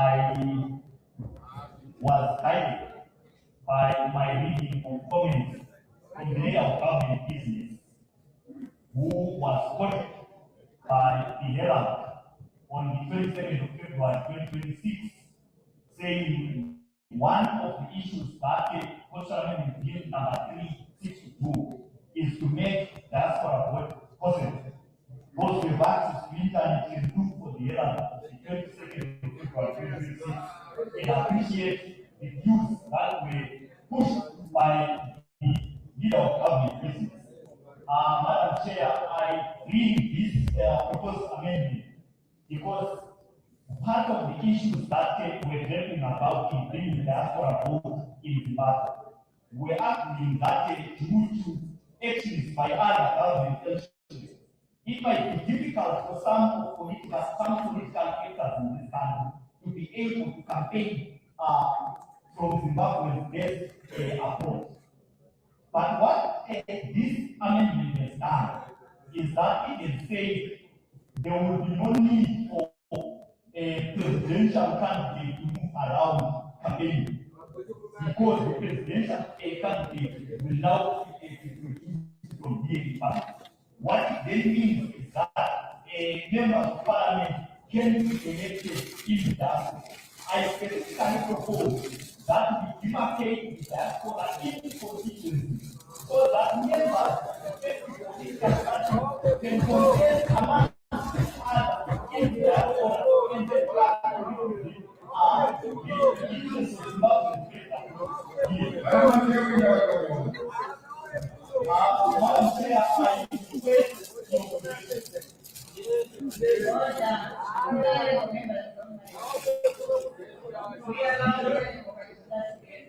This case of my proposal, Madam Speaker, is that the population of Zimbabwe based abroad continues to grow. The contribution of Zimbabwe based abroad is quite immense in terms of our development in this case. And political parties, particularly those that are represented here, now have existed active structure in the diaspora. I do not see any difficulty in us allowing our structures to campaign, get elected from their diaspora base to the country. The Electoral Act, which the legal government has effect, will then have to come to deal with the issues of residency, legality of staying, and so on and so forth. But in principle, this gives us an opportunity to allow Zimbabweans based abroad to come and vote and not only be part of the economic life of the country, but also be part of the political life of their Zimbabwe.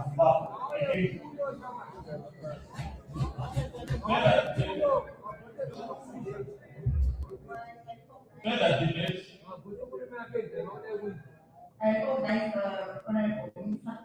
How? Want to debate so that you can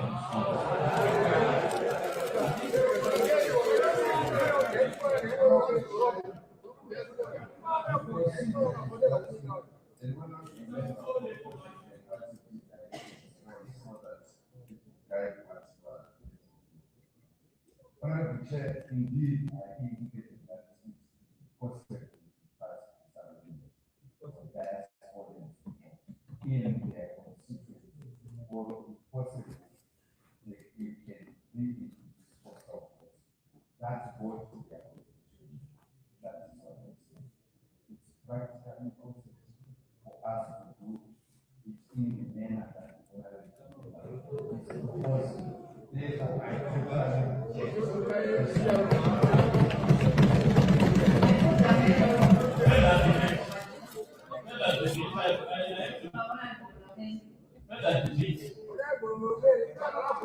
Thank you, Madam Chairperson, for the opportunity to debate on this proposal by Honorable Mandela.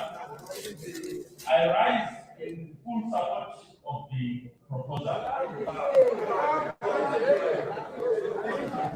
Oh, Madam Speaker, the reason why I'm in full support of this proposal is that as a country, if you look at our development policy documents, if you look at our policy commitments, we are recognizing that a significant population of Zimbabwean citizens are now permanently resident outside the country.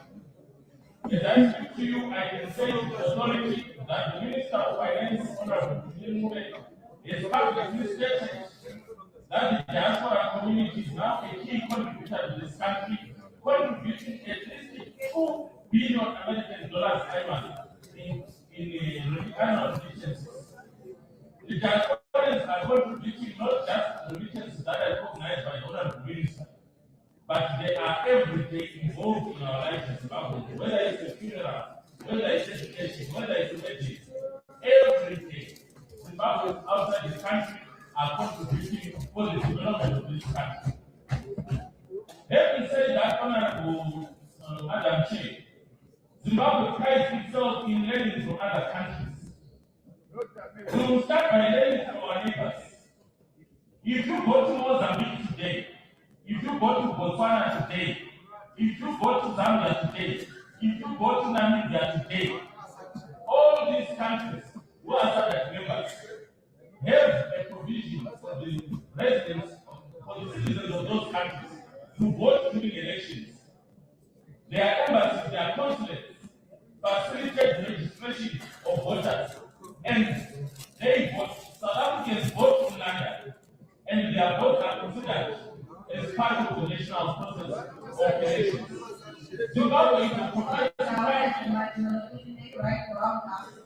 of order. Point of order. Zimbabwe is a progressive country. And point of order, Chair. Marina Basi. Chair, I don't know if you know what to tell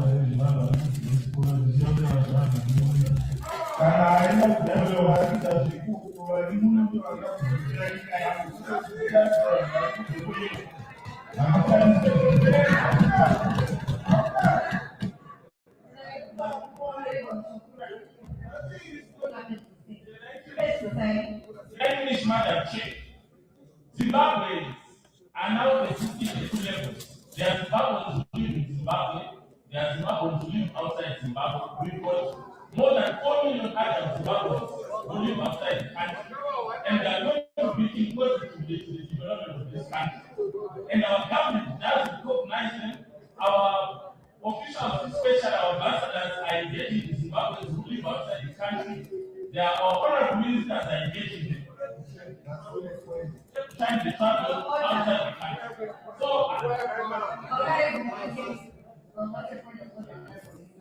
Honorable Chair, I indicated that this will not be accepted because I don't believe the nation for my accept such a good change.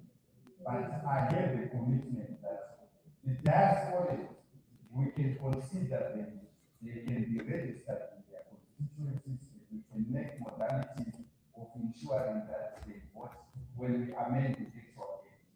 So we should not at this hour have a debate until this debate is not anyone. So I told remember that it's not necessary to continue debating when the majority party has already indicated that the door is closed. We can't do as proposed because it's not easy. I submit to the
I want to put on record that the minister is rejected, so there is no need for us to continue.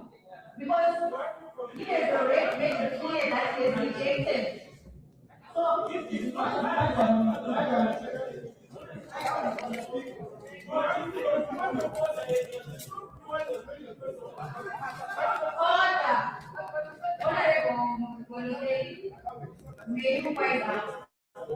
Thank you so much, Honorable Minister. Thank you so much, Madam Speaker. Honorable Minister, thank you so much for your respect. I'll sit down now and look for the commitment better to the electoral amendment. Thank you so much.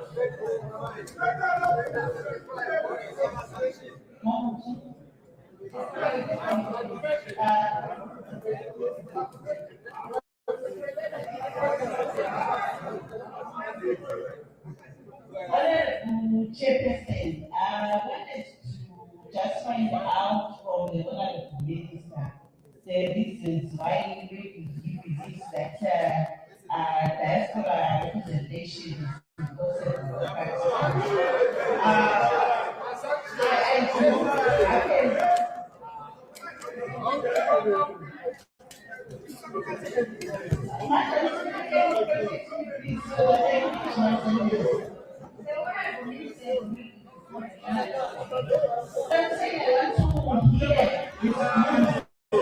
About why he's saying because I disagree.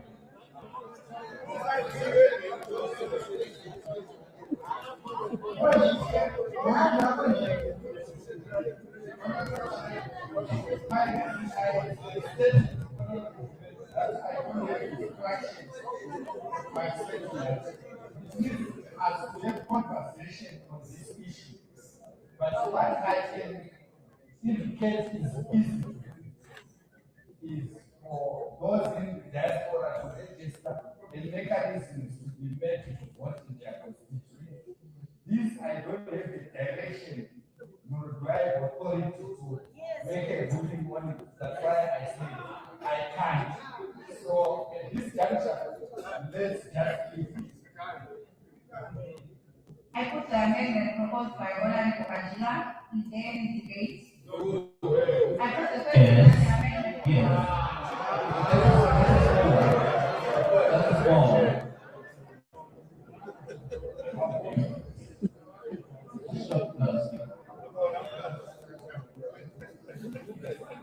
I'm glad. I'm happy that the Honorable Minister said it was unclear. I'm happy for those remarks. As it was to engage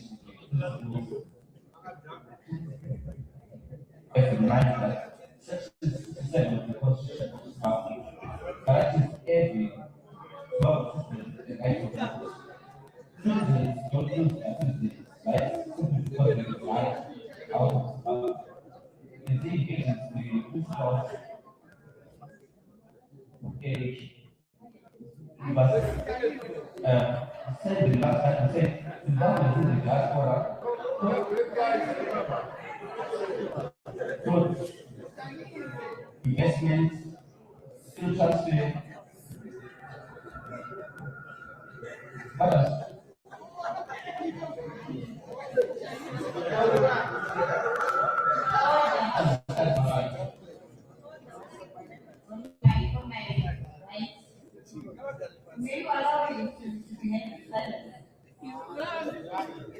Yes, I'm so happy about just ask for the minister for allowing engagement across engagement. Madam Speaker of the Chair, Zimbabwe is in the diaspora contribute substantially towards the investment, skills transfer, and support. So,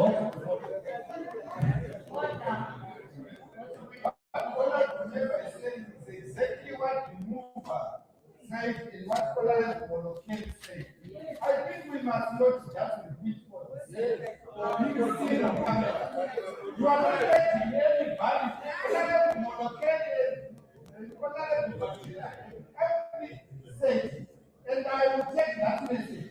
What else do you want to say? You just want to repeat it. Many more words to get.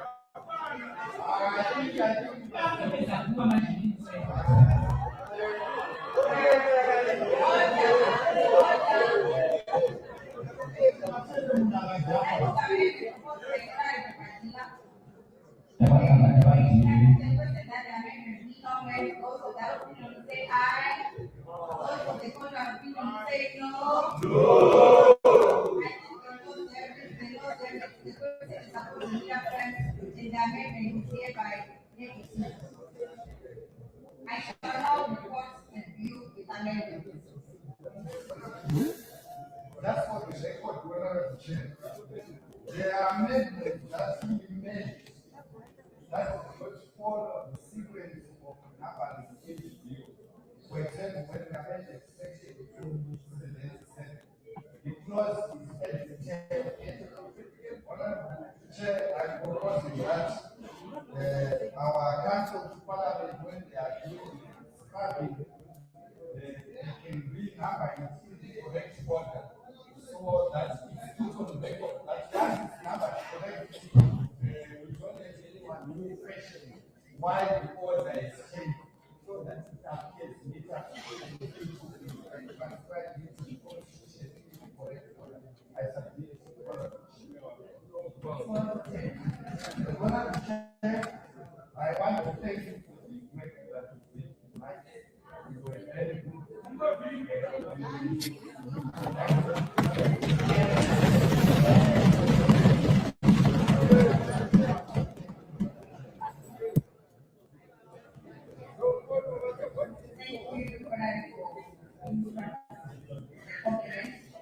I shall now report the view with amendments.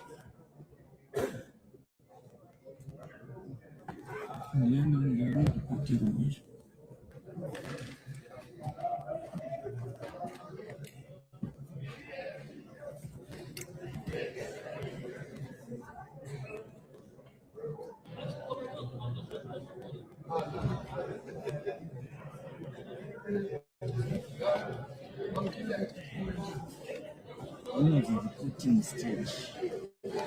But you are getting it for now. The committee justice. They told the committee. One form of report speaker. The viewer with amendments.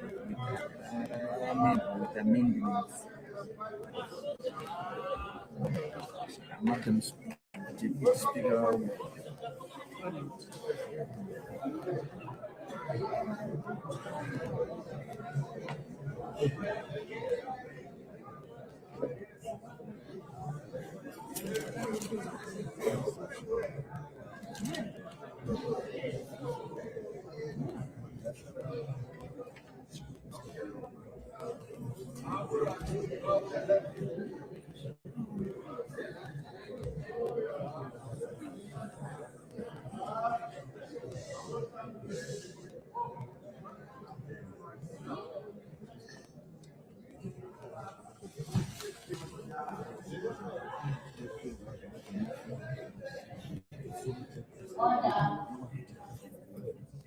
Madam Speaker, the committee of the whole house has gone through the Constitution Amendment number 3 bill, HB1 of 2026, and set forth with the accompanying copy and is agreed to the same with amendment.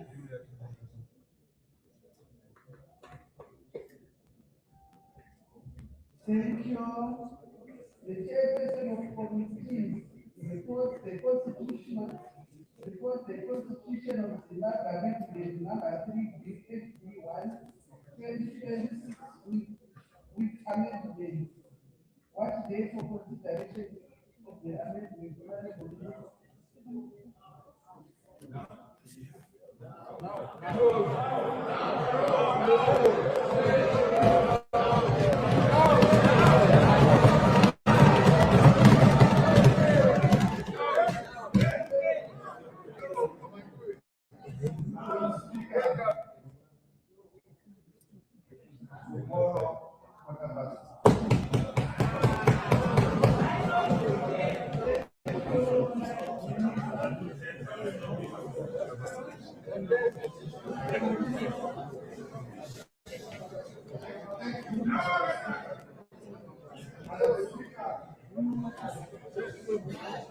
Allow me to thank the members of the National Assembly for the past 2 weeks. Given their role, vetted, I think this session of Parliament,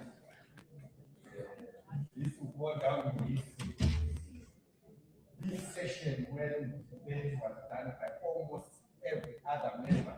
We want to congratulate you.